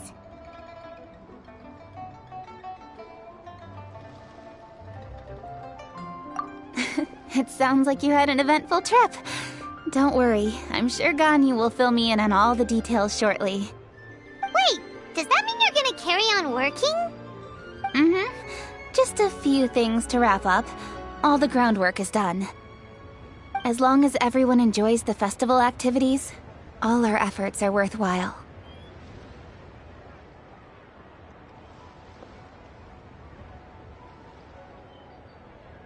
Happy Lantern Rite to you as well. Whew. That should be everything taken care of, right? Oh, no, wait. Paimon feels like she's forgetting something. What was it? Oh, it feels like it was a while ago. Shoot! Latent... Wait, no. Anyway, fancy bamboo shoots! Zhang-Li said he wasn't in a hurry, so if we went now, there's probably still time, right? Anyway, even if we don't make it, it's not our fault. He could have totally picked them by himself. Ugh. Anyway, let's go check with him at Wangsheng Funeral Parlor.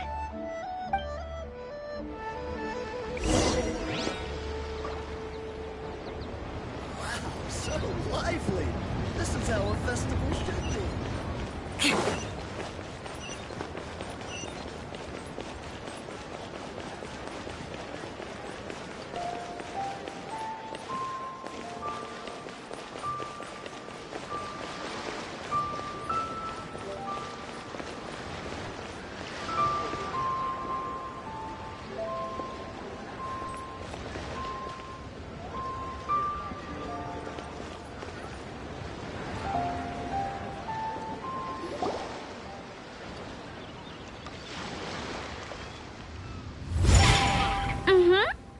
Da da da da da da da da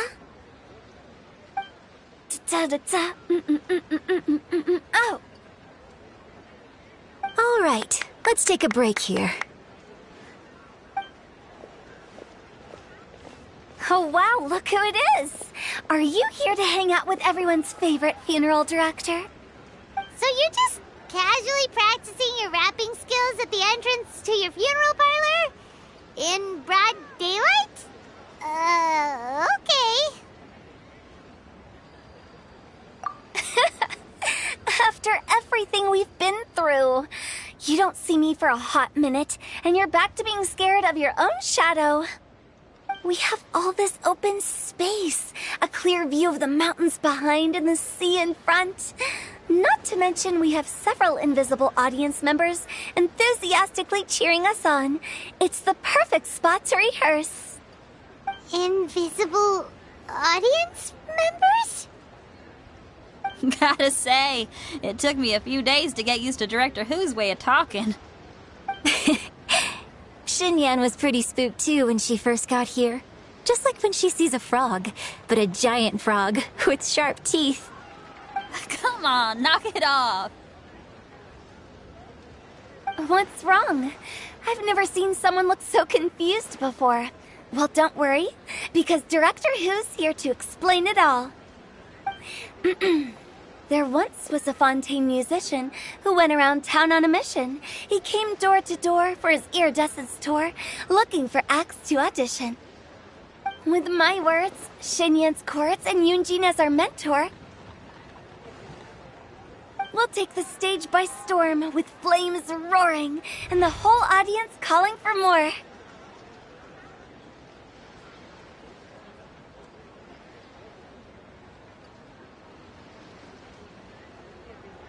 For sure! The whole dance floor will be yelling encore! Encore! Oh, now Paimon's rhyming along. But when you say flames roaring, are you sure this'll be safe? No, don't you worry about that. I'm pretty experienced on the stage, and I've already informed the Yuhong of all the pyrotechnics we're planning on using. Huh. Guess we'll just have to trust Xinyan on this one. Oh, Zhongli. He took one of those fancy meal boxes and set off for the mountains. Said he wanted to pay a visit to some old friends. It's a real pity that he couldn't be around for this. As well as being a true connoisseur of traditional art forms, he's able to appreciate Xinyan's performances too. Yeah, that's right. Matter of fact, he was the one who first invited me to perform here. To tell the truth, though, I never thought I'd really find myself rehearsing here one day. Well, now you know. The Wangsheng Funeral Parlor is a great location. All of you are always welcome to come and hang out here, especially if you're in the mood to try something new. I can speak to that. Hu Tao is always full of fun surprises. And jump scares. Actually, Xinyan, I have some lyric ideas for your part. Do you want to go through them together? Oh, sure thing. I'm all ears. Oh, Traveler and Paimon, I believe Zhongli was heading to Mount Hulao, so make sure you're hiking up the right hill. When you see Zhongli, please pass on this message to him. It's up to him whether he wants to support us at the performance tonight, but I expect him to make time for the upcoming banquet we're planning. No excuses. You should join us too. It'll be a riot. If there's one thing I've learned from being a funeral director, it's how to throw a party.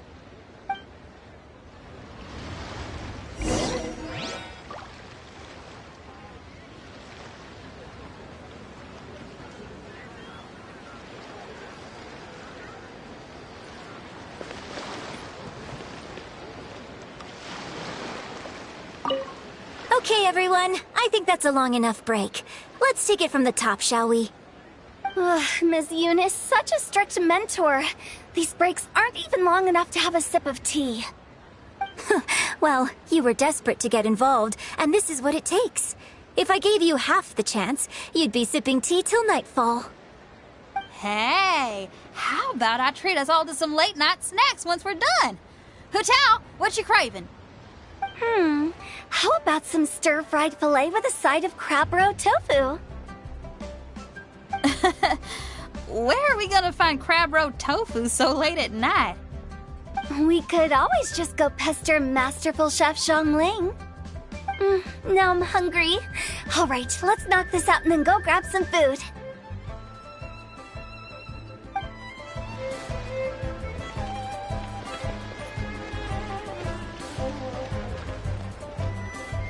Okay, everyone. I think that's a long enough break. Let's take it from the top, shall we? Ms. Eunice, such a strict mentor. These breaks aren't even long enough to have a sip of tea. Well, you were desperate to get involved, and this is what it takes. If I gave you half the chance, you'd be sipping tea till nightfall. Hey, how about I treat us all to some late-night snacks once we're done? Hu Tao, what you craving? How about some stir-fried filet with a side of crab roe tofu? Where are we gonna find crab roe tofu so late at night? We could always just go pester masterful chef Zhongling. Now I'm hungry. All right, let's knock this out and then go grab some food.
familiar face. Have you come from Liyue Harbor? How is the city nowadays? Everything's great! But if you're so curious, you can always go and check it out for yourself. In fact, Mooncarver has been taking many walks on Mount Tianheng in recent times. I believe the sights of the city are quite familiar to him. Zhongli! Here you are! We've brought the bamboo shoots you wanted. Impeccable timing.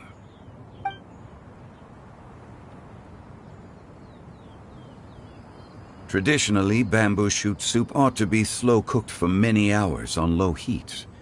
Using Adeptus arts to hasten the process is something of a shortcut. Wait, that mechanism, is that? Indeed. Cloud Retainer kindly lent me her supreme cuisine machine. Can we not just call it a cooking machine? Actually, never mind. She seems to take a lot of pride in her mechanical gizmos, so it's probably best if Paimon doesn't go changing the name willy-nilly. I trust that you found the answers you were seeking during your recent journey. Excellent. The past should be remembered, but not overly dwelt upon. Our journey should be seen as a means to take on more from the world around us. When the bamboo shoot soup is ready, I must insist that you try some for yourself.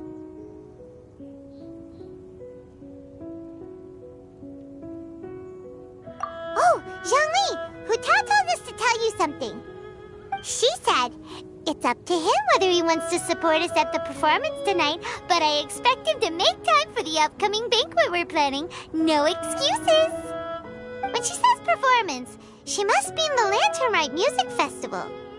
As for the banquet, she didn't tell us anything more about that, but she invited us to come as well. As you can see, I have a prior engagement with 2 Adepti friends of mine tonight.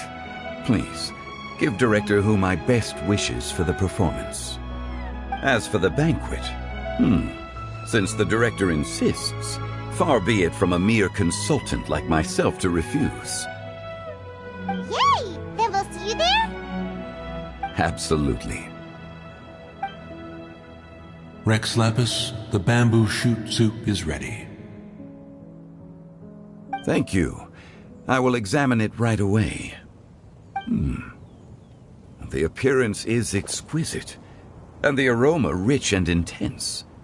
The craftsmanship of this machine is commendable indeed. Since you came all this way, you should not leave empty-handed. Please, take some soup. It tastes most exquisite while still warm.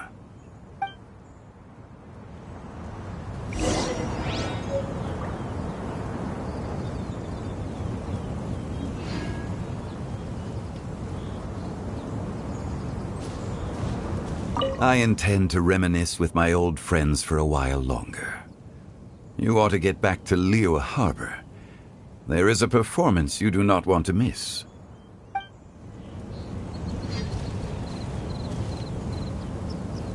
Had one known that Cloud Retainer was in possession of such eminently useful devices, one would have sought to borrow one from her long ago. And yet, since you share my lack of enthusiasm for mechanisms and fine dining, it would have become a mere decorative ornament in your abode.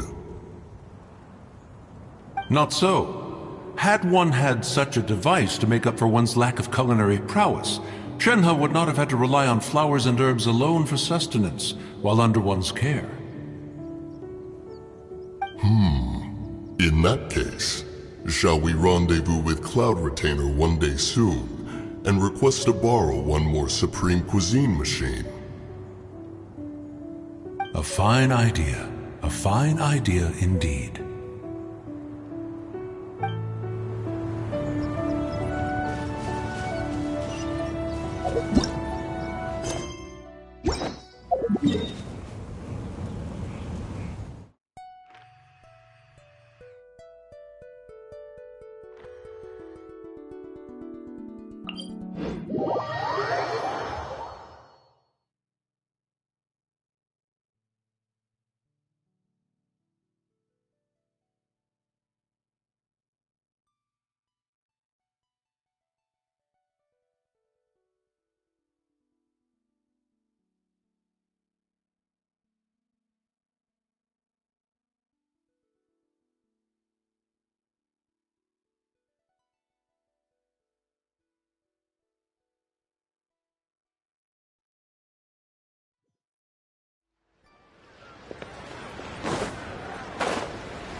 I'm honored to be here on the Iridescence Tour stage. All right, without further ado, I'm Xinyan, this is Hintao, and this is a little something called... The Flame Lilies!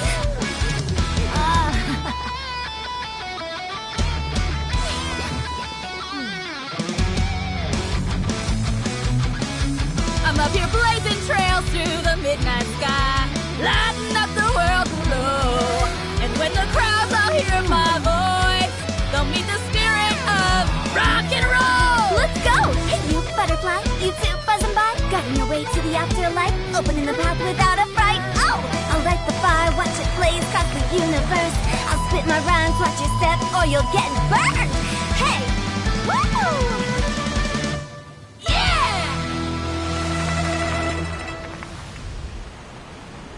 Does anyone have any plans tomorrow? With another year behind us, I think we deserve a celebration of our own. My treat. Interested? The Tianquan footing the bill? I can't miss out on that.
May the year ahead be a blessed one. I believe it shall be.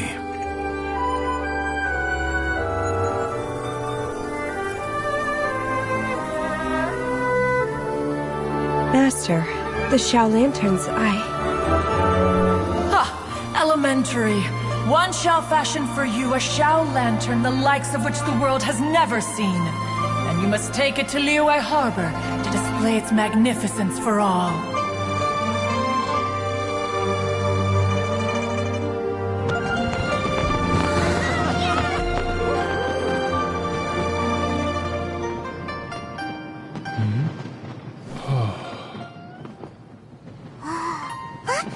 Listen! That must be Madame Ping!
Okay, now I need to get a move on and write my next song.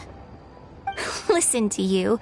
You only just fulfilled one lifetime dream. Are you really thinking about your next goal already? Don't try to tell me you ain't the same way. I bet you've already thought up a name for your next opera, haven't you? You know me too well, Xinyan. The Adeptus-Seeking Voyage. How does that sound? Oh, man! Yeah, I can already picture it. I've also got just the finishing line for it. I'll close with, "And the celestial melody echoed through the clouds forevermore."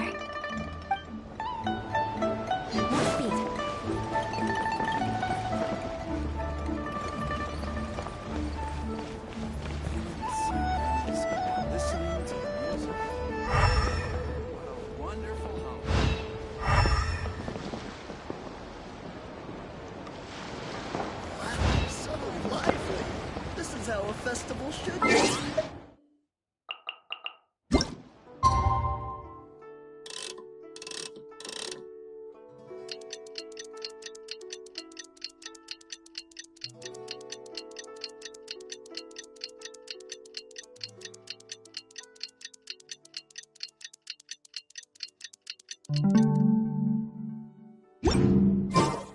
Traveler, hurry! It's almost time for us to join Huta for dinner! And we'll be meeting at Shinue Kiosk. It's the place with a really long wait list. As expected of the parlor director, always so generous. Come on, let's go!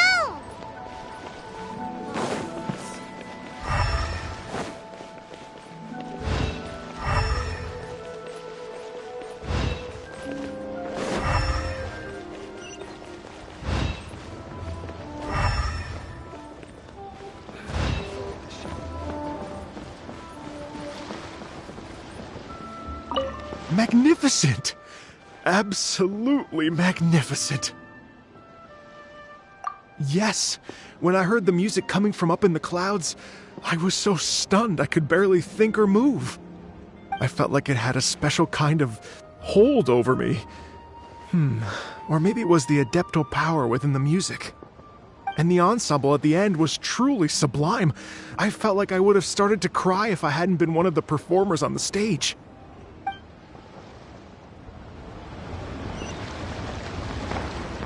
Magnificent! Well, Lady Ningguang, the Tianquan of the Liyue Qixing, has invited me to visit her again at Yujing Terrace to discuss a long-term collaboration plan. I do hope everything goes well and that we have more opportunities to collaborate in the future. The next time we have another performance, you'll have to come. I will save the best seat for you.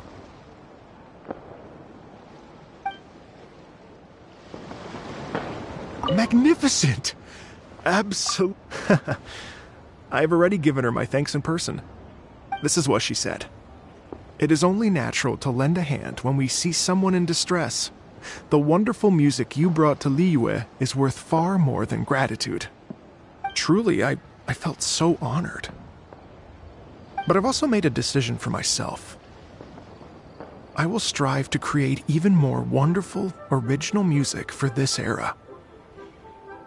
Our era.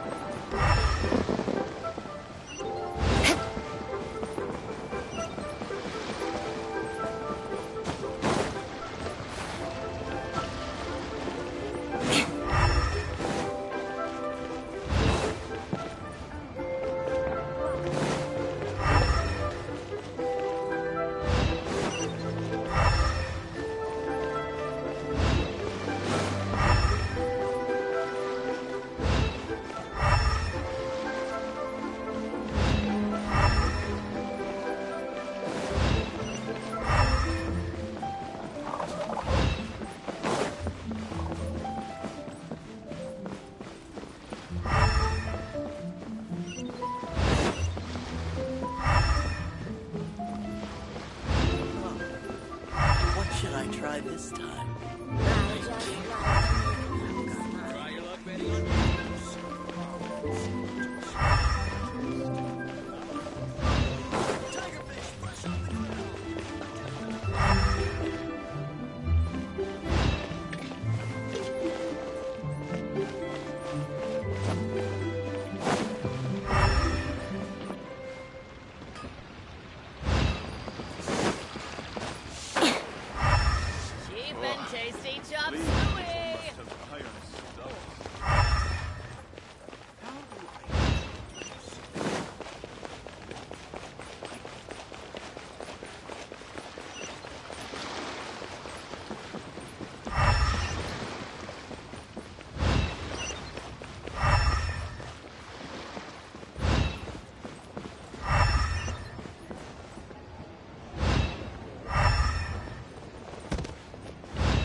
join the Adventurers Guild.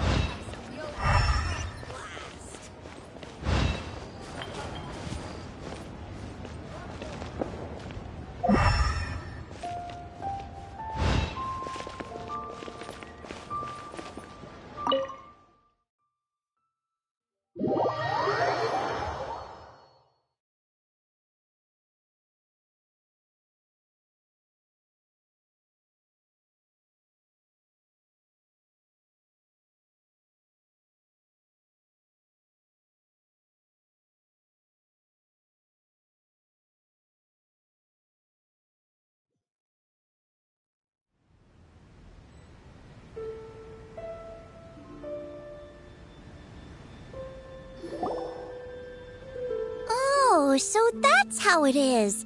Thanks for the suggestions, Mr. Zhongli. I have them all noted down. I've long heard that your knowledge encompasses all things old and new, Mr. Zhongli, but I never knew that you were well versed in the art of cooking, too. It is truly an honor to make your acquaintance.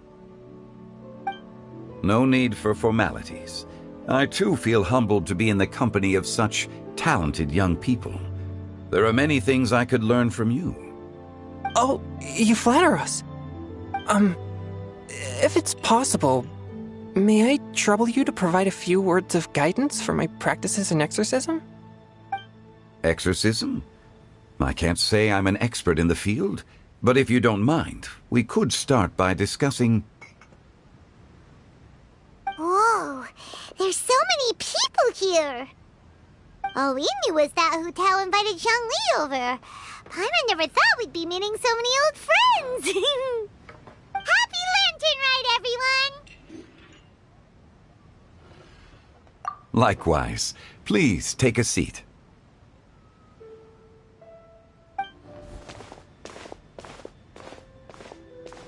Happy Lantern Ride! Are you having fun?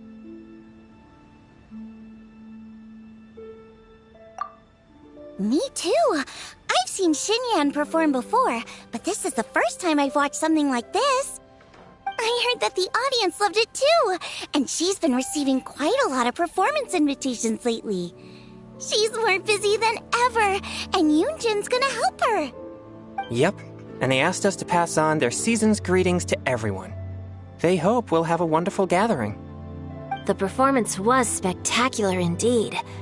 However, it gave Xiangling a huge burst of inspiration, which in turn gave us a bit of a headache. Us? Did Xiangling ask you to try out her dishes too? That, my friend, is beside the point. Watching you eat was enough for me.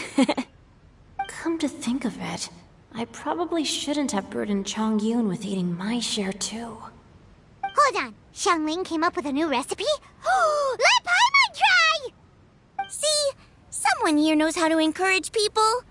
Thanks, Paimon. Oh, and I have to thank Mr. Zhongli, too. He gave me lots of useful pointers that really drove it home for me. Oh, so that's what you were talking about before we arrived. Yes. Since we'll be dining together, the topic of our conversation naturally revolved around cooking. Xiangling's ideas are truly unconventional. Her choices in both ingredients and spices are comparable to a melody dancing on the tongue. My suggestions were nothing more than the icing on the cake. Oh, the two of you always deliver. Now I'm getting embarrassed. Anyway, I'll get everyone to have a taste after I've adjusted the recipe based on Mr. Zhongli's advice.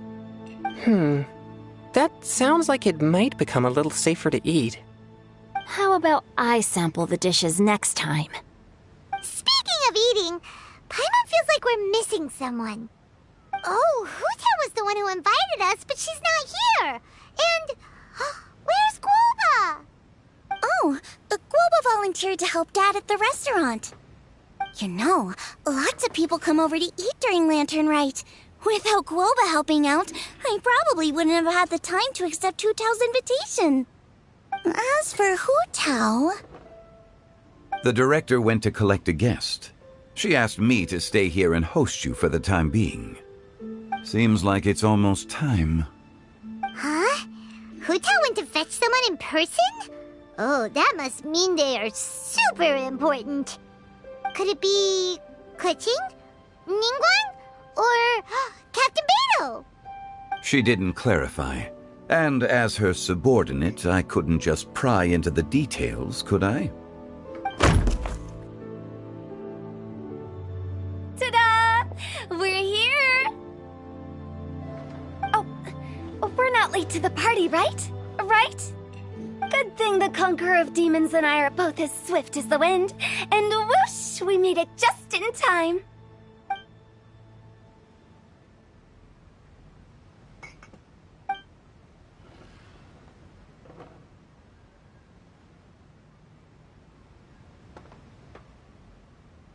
Oh.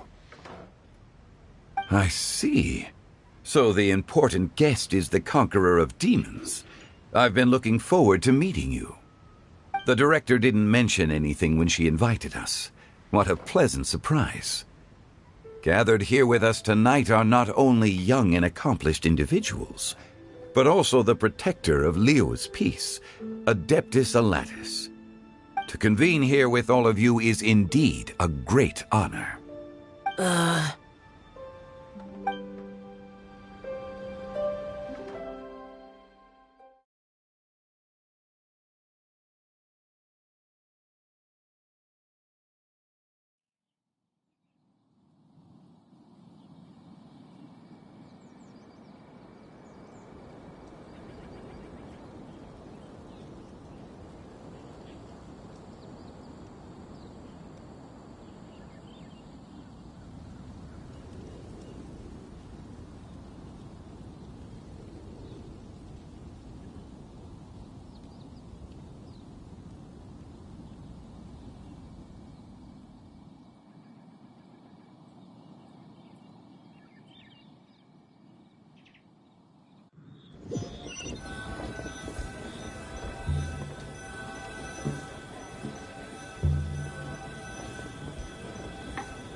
It's almost lantern right. Yet you took all the trouble coming here. The director has a way of making it difficult to decline. Rex Lapis, may I ask what troubles you?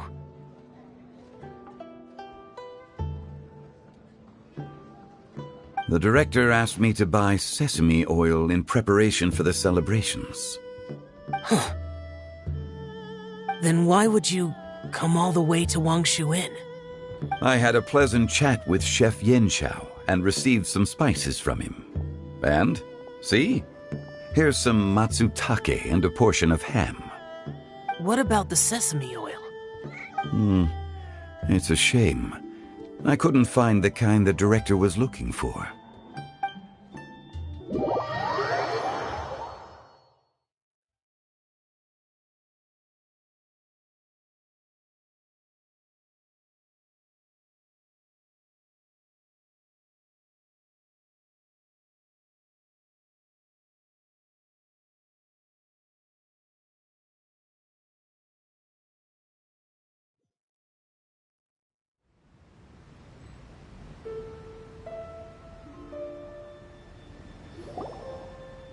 I'm sure you're exaggerating, Zhang...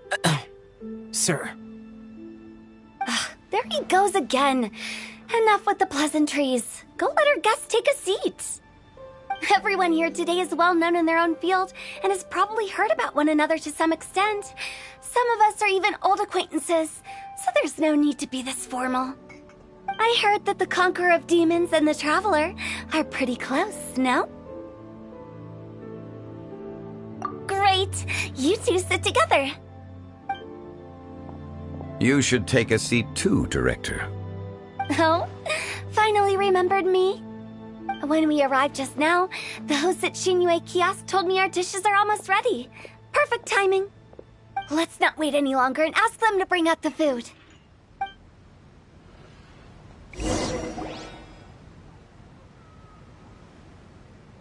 Paimon would have never guessed the person who Tao went to fetch was Xiao. Oh, That's also the first I've heard of the Traveler and Paimon being friends with the Conqueror of Demons. You know Xiao Chu? Knowing is a bit of an overstatement. I've always looked up to him. You might not know this, Paimon, but we exorcists have worked in close collaboration with the Conqueror of Demons for many generations, dispelling evil together, both in the open and from the shadows. Hard to imagine that thanks to Hu Tao, I've finally gotten the chance to meet him. Conqueror of Demons, I'm honored to make your acquaintance. Likewise. It is a great honor indeed to have a chance to meet the legendary Conqueror of Demons. Changyun has brought that name up quite a few times in the past. I remember you mentioning wanting him to understand the importance of exorcists. Ahem. We know each other too. He helped try my dishes during the Masterful Chef's cook-off. I didn't think we'd have the chance to meet again. Happy Lantern Rite. No anecdote, however, compares to meeting you in person. I'm Xingqiu, Shangling and Changyun's friend. The pleasure is all mine. Whoa, everyone's getting all formal and polite all of a sudden. Paimon doesn't know what she should say anymore. Adeptus Xiao, mighty conqueror of demons, please accept Paimon's greetings too. Belated Happy Lantern Rite.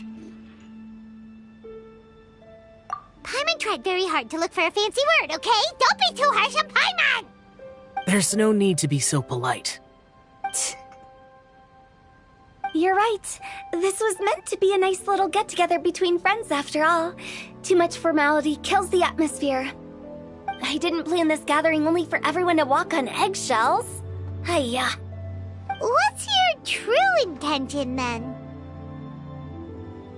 A little get-together between friends, sipping the finest tea and watching lanterns float into the sky, bidding farewell to the past and embracing the present with joy. And that is something our consultant would say. I think it deserves a standing ovation. Indeed. Exceptional acting skills, Director. As for me, I'm just here to have fun and treat everyone to something good. We all worked really hard this year, whether traveling or guiding, cooking, helping with the family business, exorcising evil spirits, or conquering demons. And of course, our consultant, who's been helping out at the parlor every now and then. Everyone has done some pretty amazing things. As the one who brought everyone together, it goes without saying that I'm the one most deserving of praise. Huh?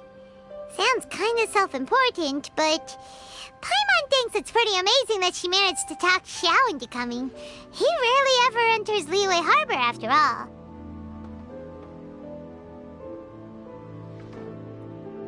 It wasn't as complicated as you think.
Okay, gotcha.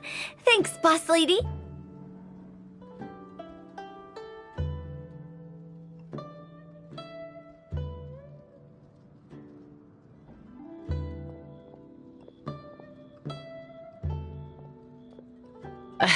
It's not boss lady, just boss. And there she goes. What a lively girl. Conqueror of Demons, Adeptus Shao. Guardian of Wangshu Inn, Hero of Dihua Marsh. I know you're there.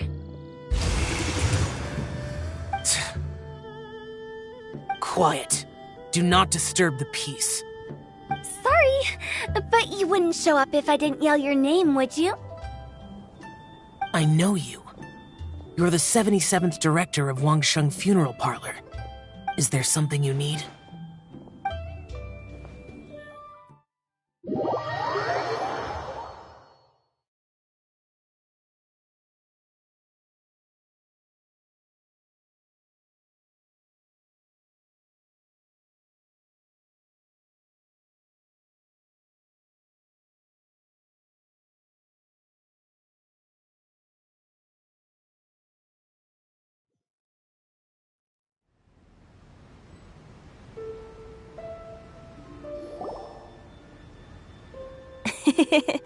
That does sound like one of Hu Tao's antics. Did the Conqueror of Demons agree to come so that Hu Tao would stop pestering him? There might be other reasons. Smart guess. Huh? There's more to it? It gets pretty boring from here on. I talked about the funeral parlor's past relationships with the Guardian Yakshas. You know, just to be sociable. In the time of the Archon War, disputes were frequent, and disaster overtook the land. Humans couldn't escape from the torment of the plague, nor could they escape death.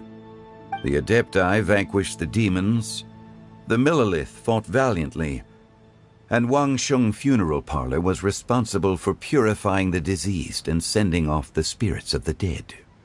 That is how the border between life and death was maintained during the war. And it effectively prevented further incidents from happening. That's right. 1 point for the consultant. But despite our deep-rooted connection, it still took me quite a while to actually convince him.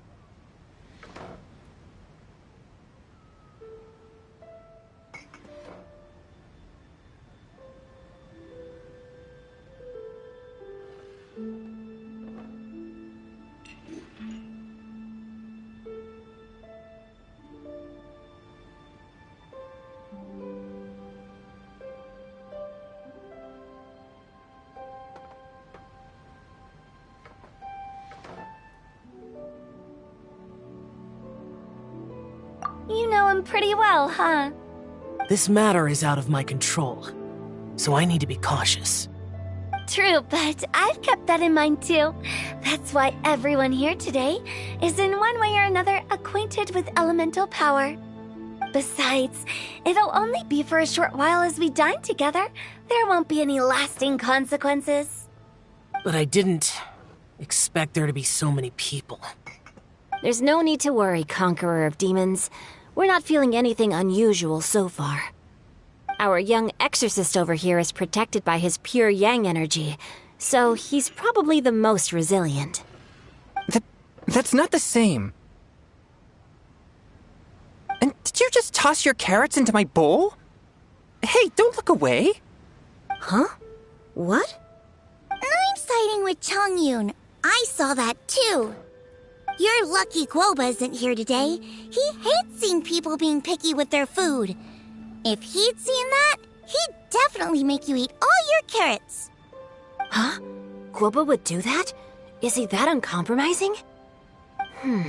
But now that I think of it, Xiangling told me that Guoba used to be the stove god.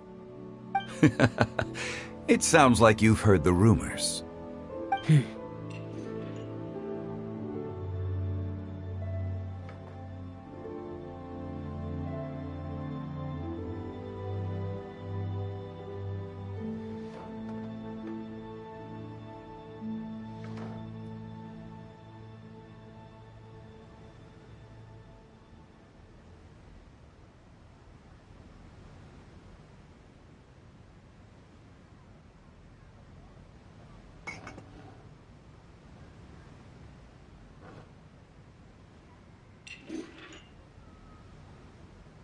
I'm doing fine. Not long ago, before Lantern Rite, I met an old friend. Thanks to his help, Things have been a lot more stable than before.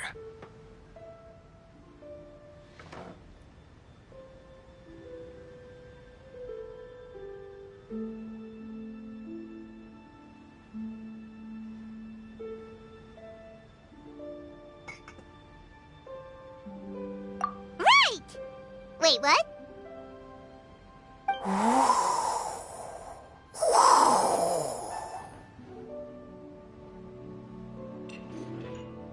Seeds of story, brought by the wind.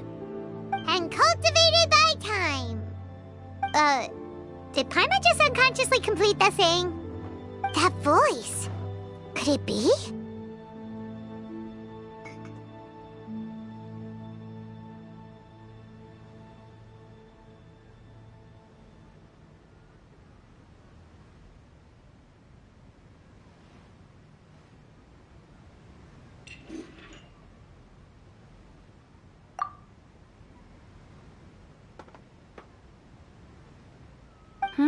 If I'm not mistaken, there's someone knocking at the door. Don't just sit there, Zhongli. Go welcome our guest in. No such need. I'm coming in.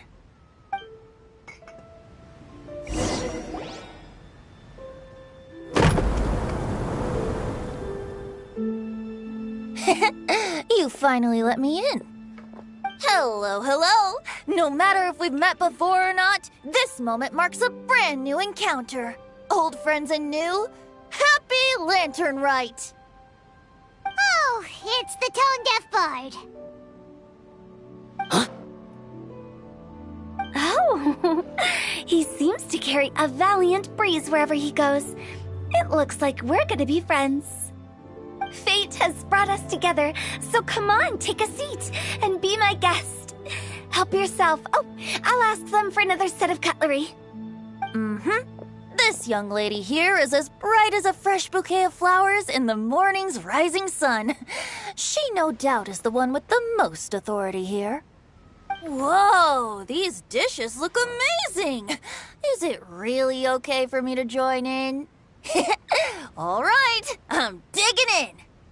Huh, it's you. Oh, isn't this Genu? Genu?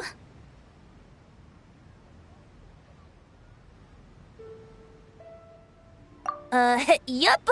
Now that I've taken a closer look, you're a fan of Genu's works, aren't you? I met Xingqiu at a light novel convention. How I wish we'd met sooner. I never expected that there'd be another person in this world who could interpret Genu's new novel as thoroughly as I could. Venti, you're being too humble. Considering your poetic talent, your fundamentals are way more impressive. Could this new guest be Master Xingqiu's friend?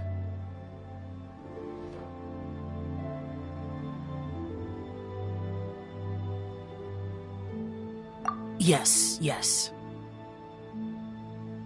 Monsters become more active than usual as we get closer to Lantern Rite. I was patrolling Dihua Marsh a few days ago, when I happened to run into this... You've already forgotten? I'm a bard, remember? And bards go around singing wherever they like. Oh, right. And this bard was performing in Dihua Marsh. It was a moving melody, and it made me feel relaxed and at ease. I couldn't help but stay and listen. Thank you for your patronage. I understand now, too. I'm Zhongli, currently working at the Wangsheng Funeral Parlor. It's a pleasure to meet you, new friend. And I'm his boss. Oh, and if there's anything unsatisfactory, let me know anytime. That's very considerate of you. Oh? No wonder. Only a boss as savvy and reliable as you would be able to hire such an impressive consultant. Oh, you're too nice, Venti. Not to brag, but our consultant truly is impressive. His knowledge extends across the stars and the land, and there's nothing throughout history that he doesn't know. From the sophisticated way he speaks, it's hard not to suspect that he could very well be an adeptus in disguise.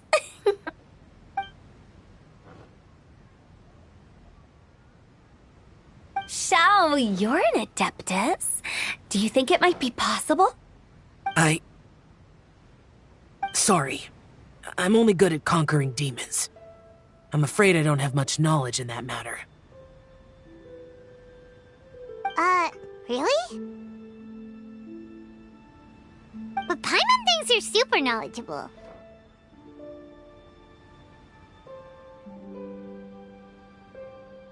Huh? Oh, right! Xiao's a warrior. He doesn't come to the city very often, so it's, pretty normal for him to not know anything. Yeah. Really? I've actually heard a few things about Mr. Zhongli before. The guests in the tavern talked about this refined and courteous man who, instead of having wine at Mondstadt's finest tavern, ordered a cup of hot tea with the most complex name. Now that you mention it, I seem to recall that there indeed is a musician like yourself in Mondstadt. I've heard that he's elegant and amiable, his works witty and vibrant. It's no overstatement to regard him as the best bard in Mondstadt. Now you're making me embarrassed. I would say that Mondstadt's poetry is a little run-of-the-mill sometimes. There's one I heard a while back that went, "The old house is renewed, welcoming the spring breeze, awakening old memories." The meaning's there, but the word choices are unimaginative, and there's a distinct lack of literary flair. I think so too. The composition needs a little jazzing up. If I were to give it a go, I'd make it an old melon on a vine, a new flower that grows fine. Oh, good one! It feels unique and has a nice ring to it. You have great taste, Venti. I was right about you. Let's shake hands. Of course, of course.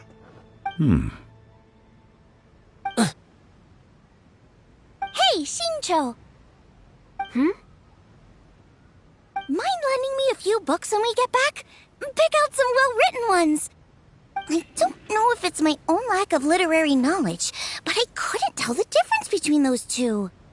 I don't think it's your fault. Chongyun's right. It's not our fault.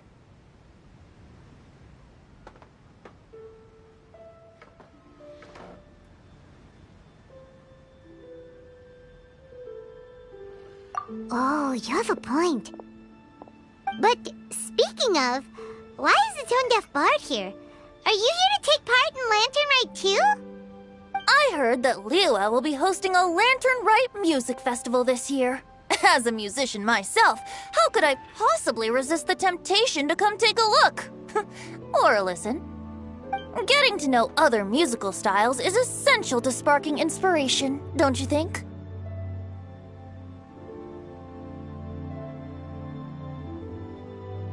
As for the Fontaine friend who hosted the festival, I saw him near Stone Gate the other day. The Iridescence tour has finally been held successfully for once, so I had to congratulate him. Don't think anything of it.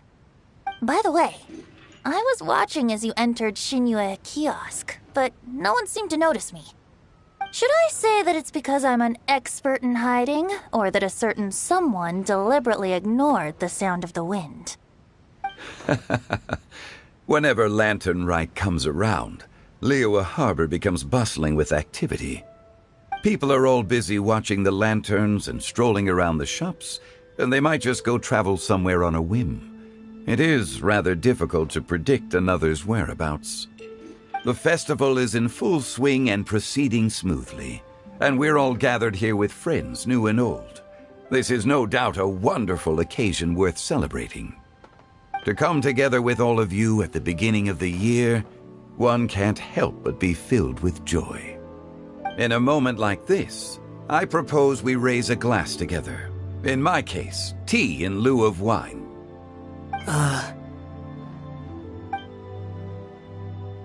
Very well said, Mr. Zhongli.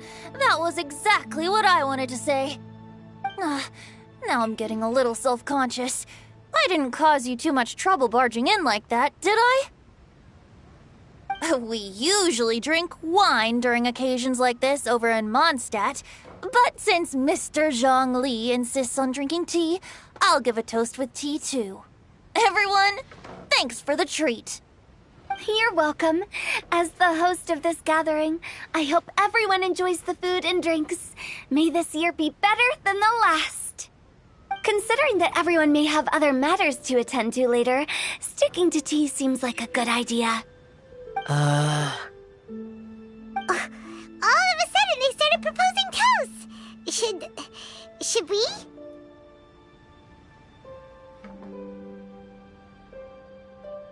What's with the urgency?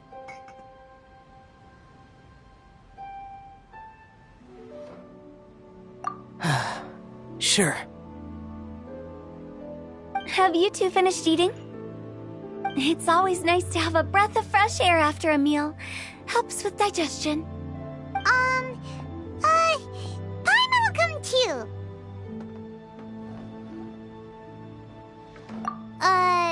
Yeah?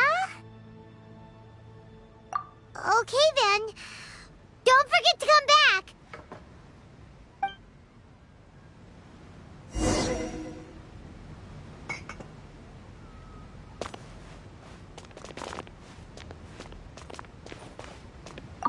It seems like our new friend is an expert in wine.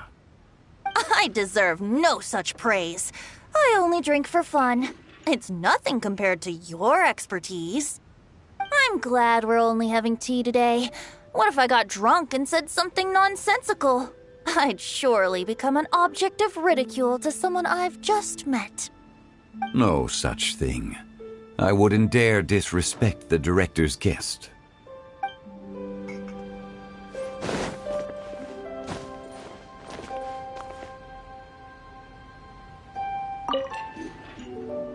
About you and Venti. Could he be a partner in your family business? That's right. You know how my family is. A lot of business secrets can't just be divulged at the dinner table. Ah, just as I thought.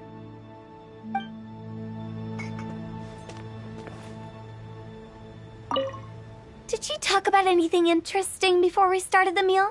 Anything fun I missed out on? Oh, we were talking about cooking. Mr. Zhongli told us that he went on a trip to Qiaoyang Village the other day and got a hold of some uncommon ingredients. Tea seed oil and sesame oil. He suggested I try using those in my new dishes. Oh, no wonder he left his post for so long that day. Those ingredients would be difficult for anyone else to find. I guess I'll need his help next time as well.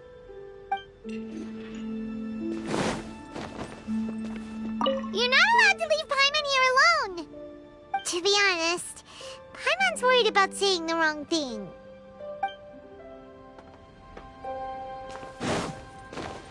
Let's depart.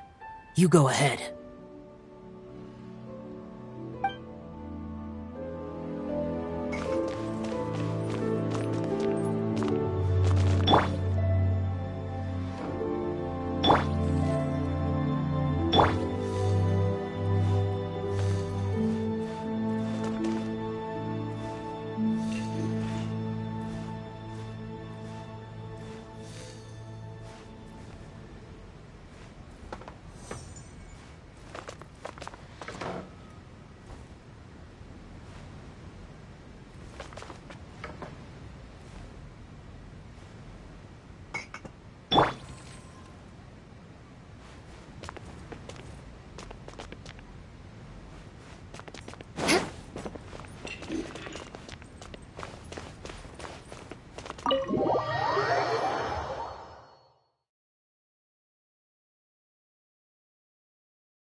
Are you all right?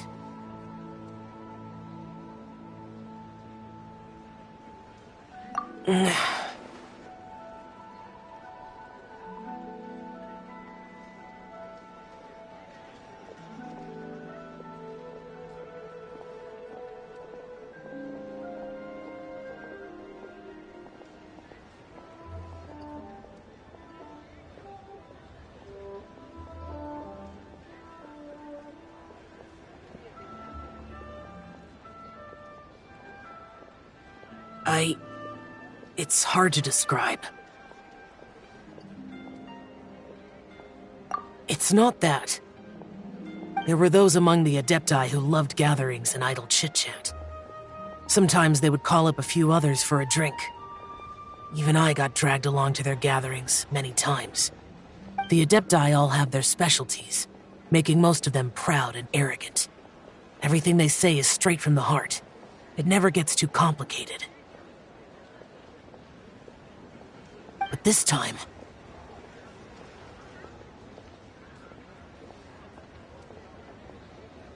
That's not what I meant.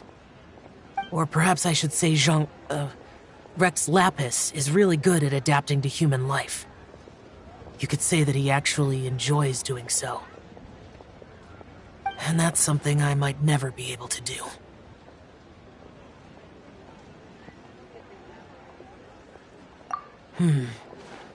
That does sound like something you would say. No matter. I know my circumstances. Whenever I think of the ordinary conversations I've had with you, it feels strangely novel.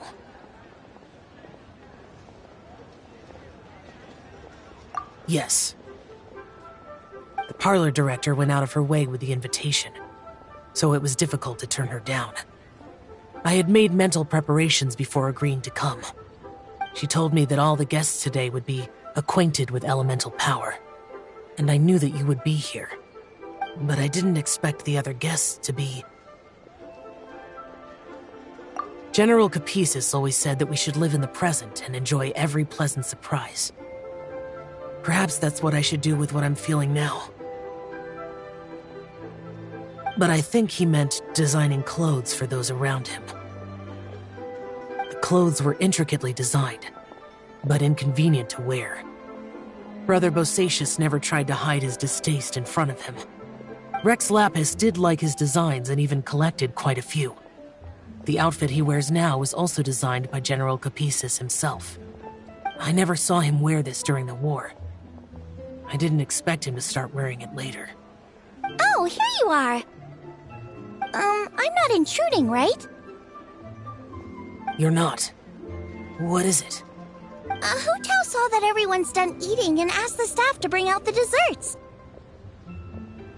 Paimon got so anxious that you weren't back yet that she scarfed down her dessert without the usual slurping and munching. To be honest, I was kind of worried too. You looked a little restless just now, and I thought you weren't used to the food here and was planning to head back to Wangshu Inn for something Yanxiao made. You're worrying too much. Why would I? Anyway, let's head back. Please wait! There's another reason why I came looking for you. Here, take these. I brought them for you. Almond tofu? Yup. Since the Masterful Chef's competition, you could say that Yanxiao and I are not only competitors, but good friends as well. I visit him at Wangshu Inn sometimes to discuss our cooking. I heard him say that the esteemed guest on the roof loves nothing more than a good plate of almond tofu, so I learned a thing or two about the dish from him. I'll be honest, before Hu Tao invited everyone, she secretly came looking for me, told me about the guests she planned to invite, and asked me for some suggestions on what she should order. So I made a few servings of almond tofu for you guys in advance. Take them as a token of gratitude for your support. When I told Guoba that I was making these for you, he started eagerly running around the kitchen and helping a lot too.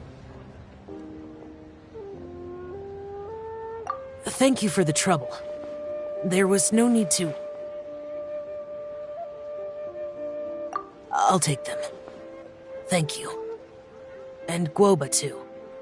You're welcome. Oh, the almond tofu I made probably tastes and feels a little different from the type Yanxiao cooks. Please let me know if there's any improvements I should make. Okay. That's all. Alrighty, we should head back now. We can't keep Paimon waiting.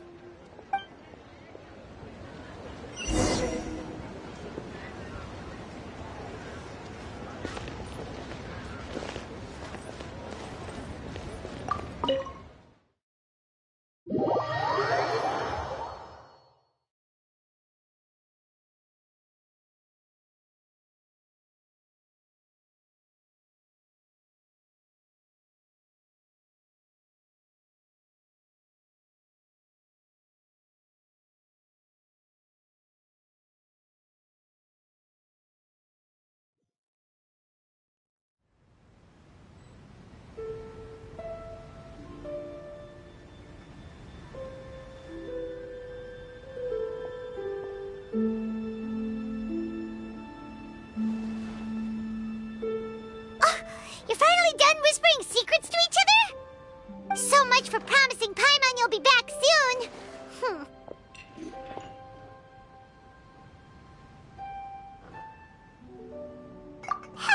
How could you say that to Paimon? In that case, besides having no sense of time, Paimon will let you know what having no sense of fullness looks like.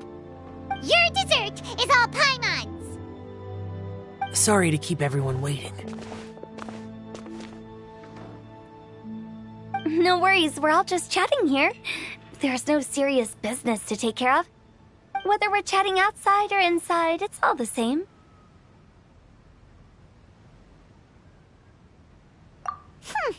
Paimon's too busy eating to talk to you. But even though we're all well acquainted by now, I think this festive gathering deserves something ceremonious. Oh? Is this some local custom? Nope. This is something I made up so that good luck will be on our side, that's all. Spontaneity is the best choice to make here. Let's use this incense burner on the table. It's been lit for so long now that the incense is running out. I'll leave refilling and lighting the incense to the most distinguished guest among us all.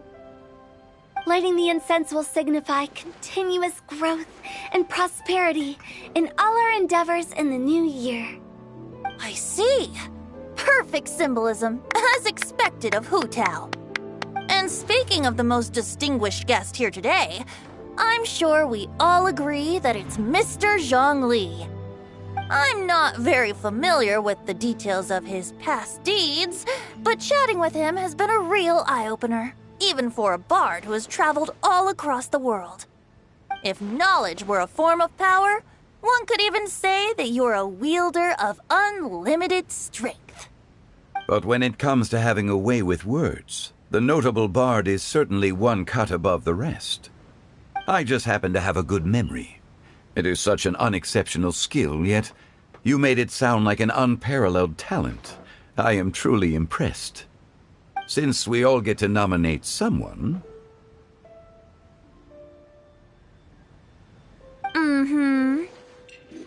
I think it's only fair that we let the parlor director light the incense.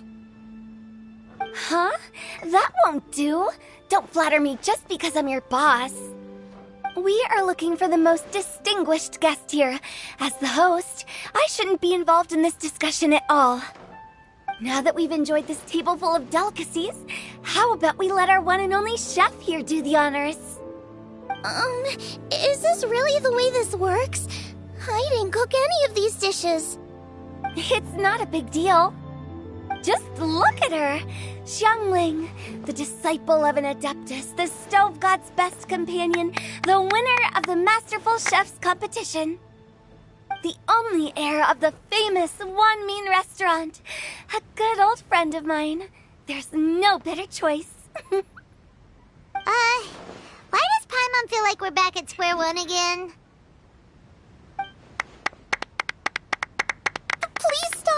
You're making me embarrassed. If we're looking for a distinguished guest, surely the second son of the Fayoum Commerce Guild counts. It's one of the largest commerce guilds in Liyue Harbor. Huh? Don't get me involved in this. Oh, not a bad choice. With the Commerce Guild's young master lighting the incense, we're all sure to make a huge sum of mora in the new year. That's not how it works. Making a fortune is indeed a fine wish, but it's of lesser importance than good health and happiness. Which means we should choose Chongyun, the skilled exorcist who keeps everyone's home safe from evil spirits. Huh? Now you're nominating me? I can't be the one when we have the Conqueror of Demons right here. Adeptus Shao has the most seniority among everyone here today. We should... I refuse. I am most certainly not the most distinguished guest here. You should all be able to make the right judgment based on your observations. One person here is well acquainted with everyone else.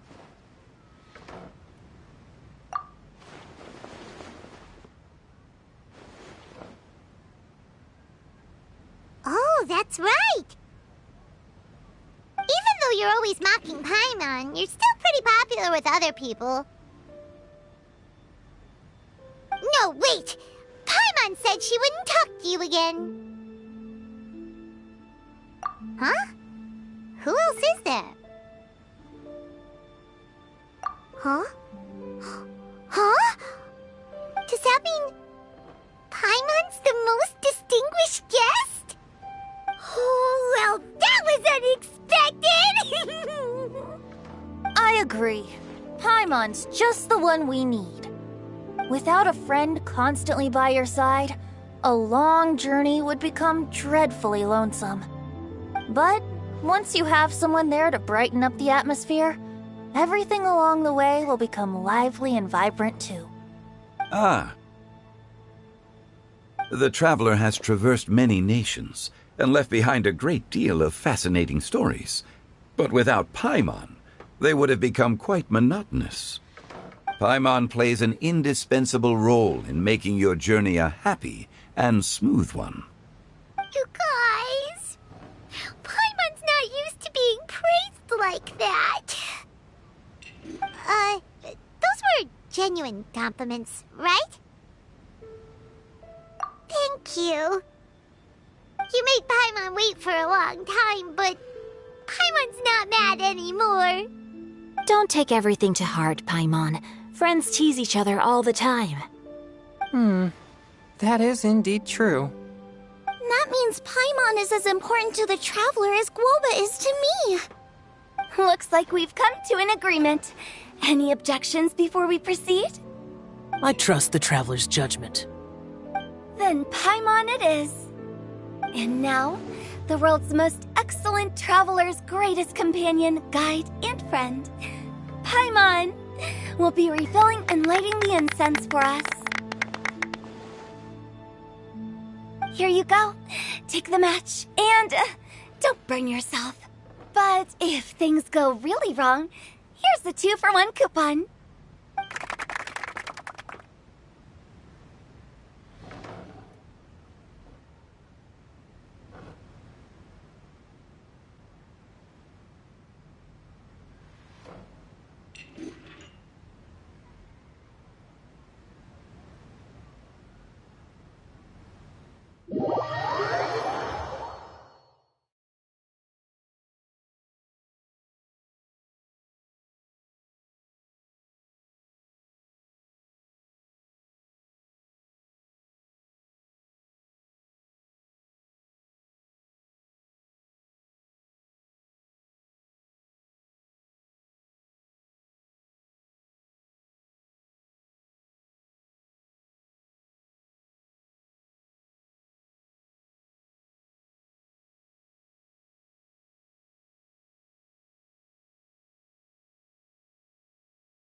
It's getting late. I won't take up any more of your time. You're all free to go as you please. Yep, the tea was amazing too.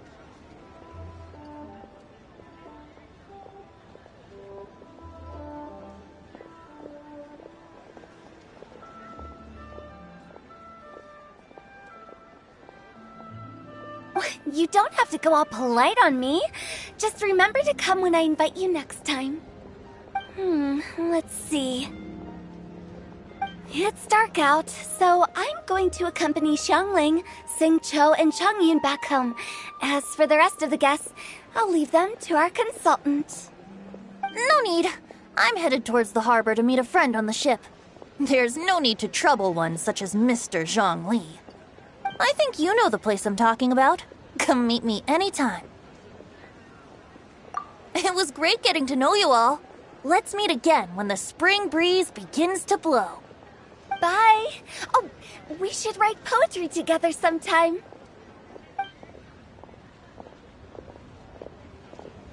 We'll catch you all later then. Don't forget to return to the parlor later. There's something I need you to do. Understood. See you later. Well then.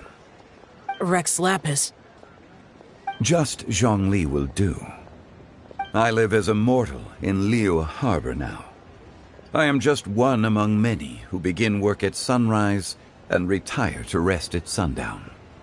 If we were to consider status and seniority as Zhongli, I should be respectfully referring to you as Adeptus Shao. Heaven forbid. Not you too. I meant what I said. I heard that during the Lantern Rite Music Festival you conferred with Streetward Rambler and Cloud Retainer. I take it as you've gained a lot more knowledge about the past? The same truth will sound different coming from different people. As more bear witness to a story, feelings and interpretations expand in variety too. I once had a pleasant chat about the past and present with a Sumeru scholar named Soraya, and learned a few things about her research topic. From the evidence she found and the conclusion she made, her area of research is already very close to the truth. But there are multiple sides to humans and gods alike. In the legends recorded by humans, some gods were depicted as arrogant and condescending, while others were kind and capable. But whether to me, Streetward Rambler, Cloud Retainer, or younger adepti such as Shao and Ganyu, those adepti and gods that may seem extraordinary to humans are something more akin to close companions. This was as true back then as it is right now. Just how Shao may seem unapproachable to most, but the Traveler has proved otherwise. So there's no need to dwell too much on certain things. Zhongli, what you're saying is... It looks like you understood what I meant. Ah. The director asked me to accompany you on your return, but I don't think you'll need my protection. I'll be taking a walk around and admiring the night scenery. After that, it'll be time for me to go back and meet up with the director. Goodbye for now. Bye, Zhongli. Everyone's gone now. Paimon always feels a little empty inside when a lively celebration ends. But at least you always stay by Paimon's side. No. Paimon got it mixed up. Paimon, the best and most distinguished travel guide, will always stay by your side, Traveler. Good that you were aware of that. Shao, is there anything else you want to do? We could take you on a tour of Liyue Harbor. No need. I've stayed here for much longer than I had expected. The city lights are a fine sight, but it's time for me to leave. The events of today occurred so abruptly. I appreciate your kindness. Okay. See you next time, then.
The vegetables are fresh, and there are enough wheats and grains stocked up. I'll pass on the seafood. Oh, it's you. We meet again. Surprised to see me here? It's the director's orders. Xiangling worked all day and night at the restaurant during the festival and didn't get to have any time to enjoy the festivities. The director sent me here to help out in the kitchen so that Xiangling will have some time to herself. But with someone as hardworking as you around, there seems to be nothing much for me to do.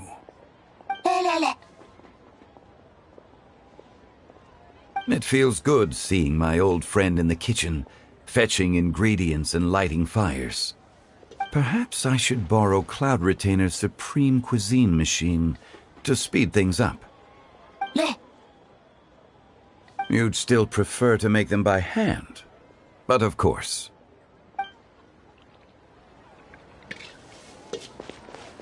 Oh, I think I may have overeaten.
More speed.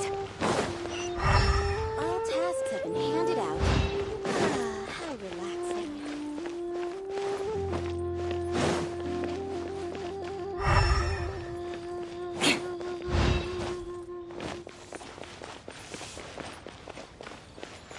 Why not treat yourself? I just like to make people smile.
Okay, now I need... Listen to you. Don't try to tell me you ain't the same. The Adeptus Seek... I've also got...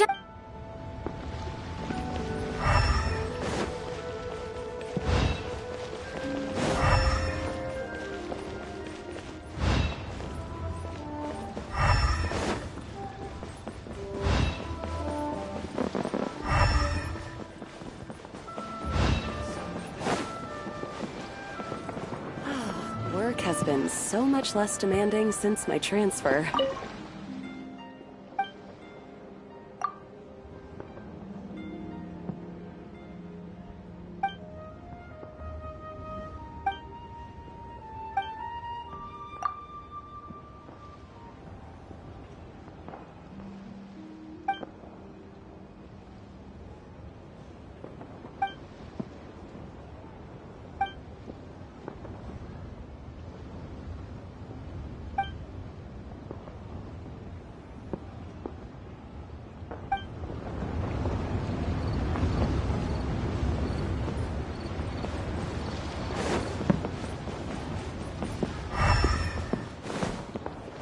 time to scout.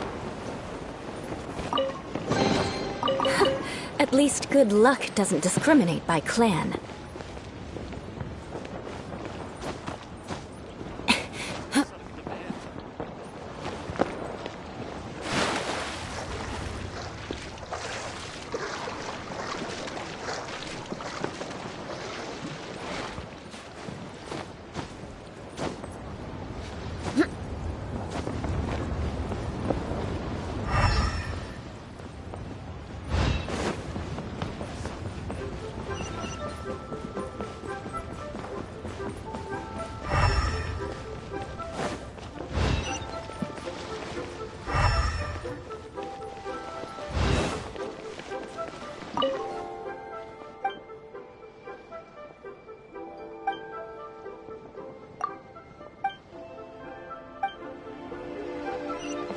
More speed.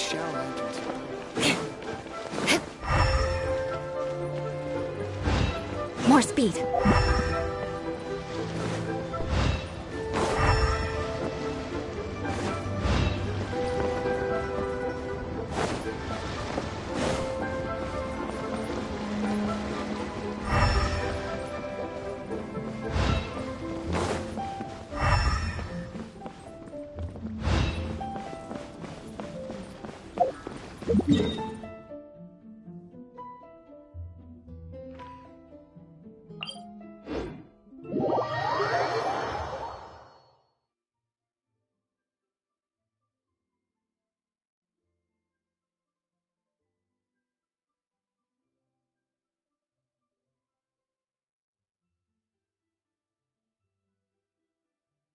Knights and aristocrats share the same cultural...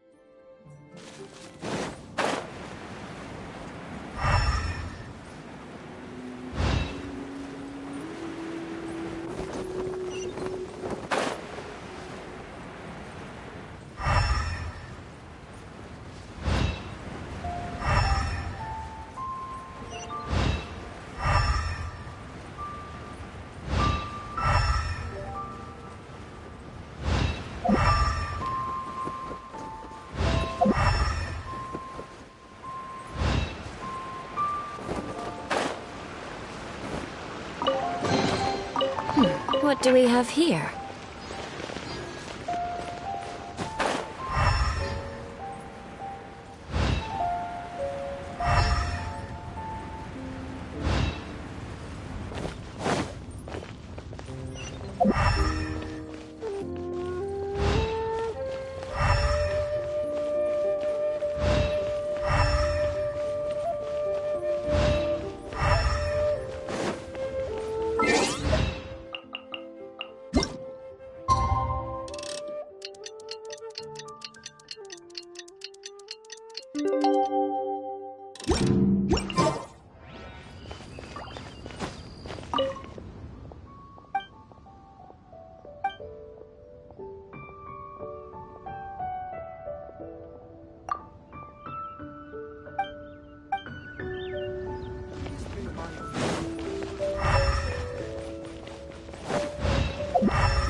Hey, don't tell me you called me over for just a game of chess. You have to be more specific, Captain Beto. Is it that you find playing chess an uninteresting activity, or that you're unhappy about my lack of novel ideas? If you don't specify what you mean, how could I know what I should do to please you? Of course. I make a single remark and you reply with a full-blown lecture. Maybe we should deal with all official affairs publicly in the future. Might just make things easier. I'd be perfectly happy with that. I'm just worried that Captain Beto's business might be negatively affected. Don't give me that. That woman from Yenshang Tea House sometimes comes aboard to ask for information. She requested the fleet to import some goods, but how could I not know who she's actually working for? Oh, you sure know a lot, Captain Beto. How about I ask her to come over? Or maybe we go straight to her tea house. With one more person around, we'll be able to have some variety in our chess games.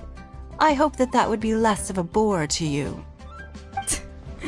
So, we're still gonna play chess after all.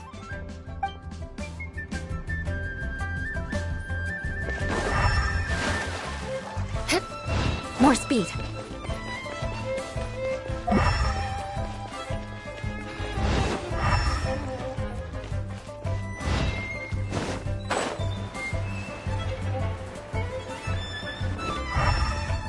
May the Adepti bless us with abundant riches.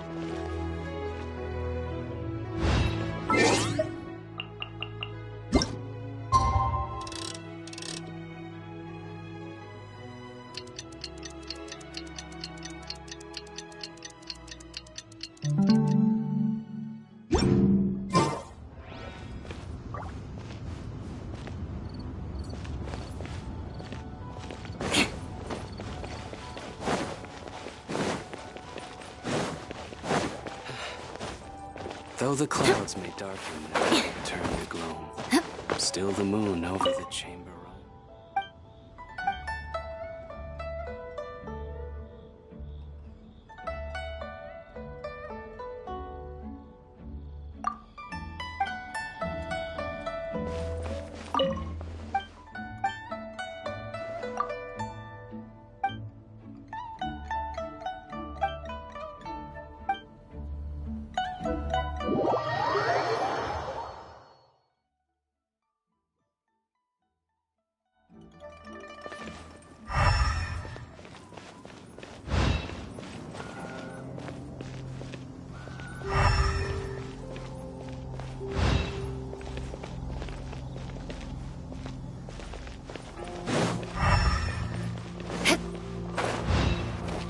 More speed.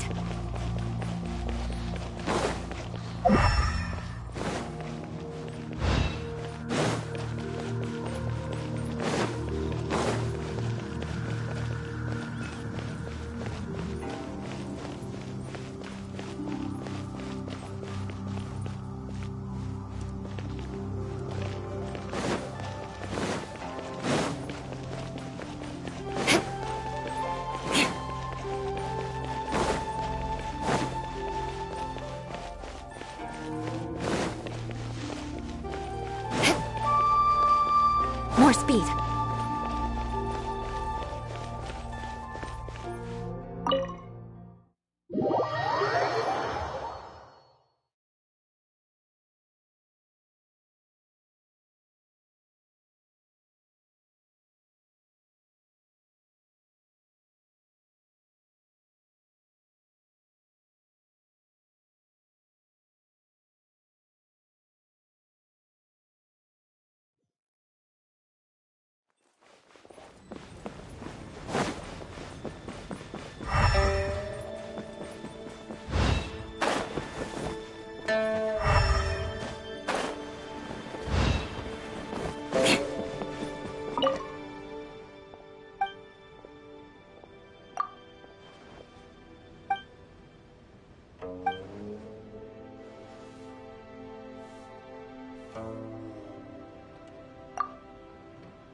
Sorry, anything business related is confidential.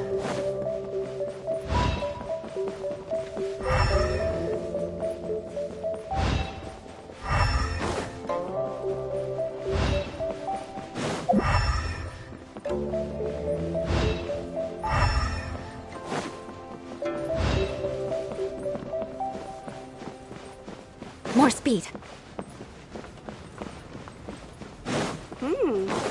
This gives good market insight.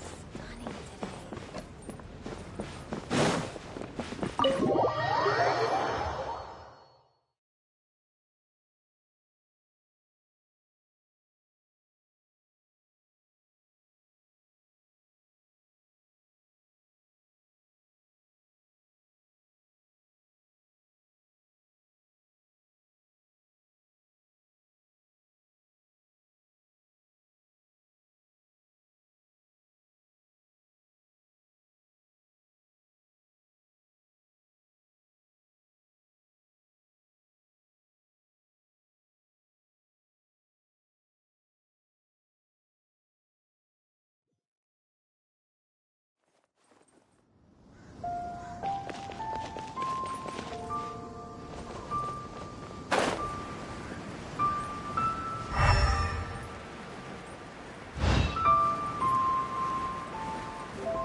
So, you really like concerts, huh?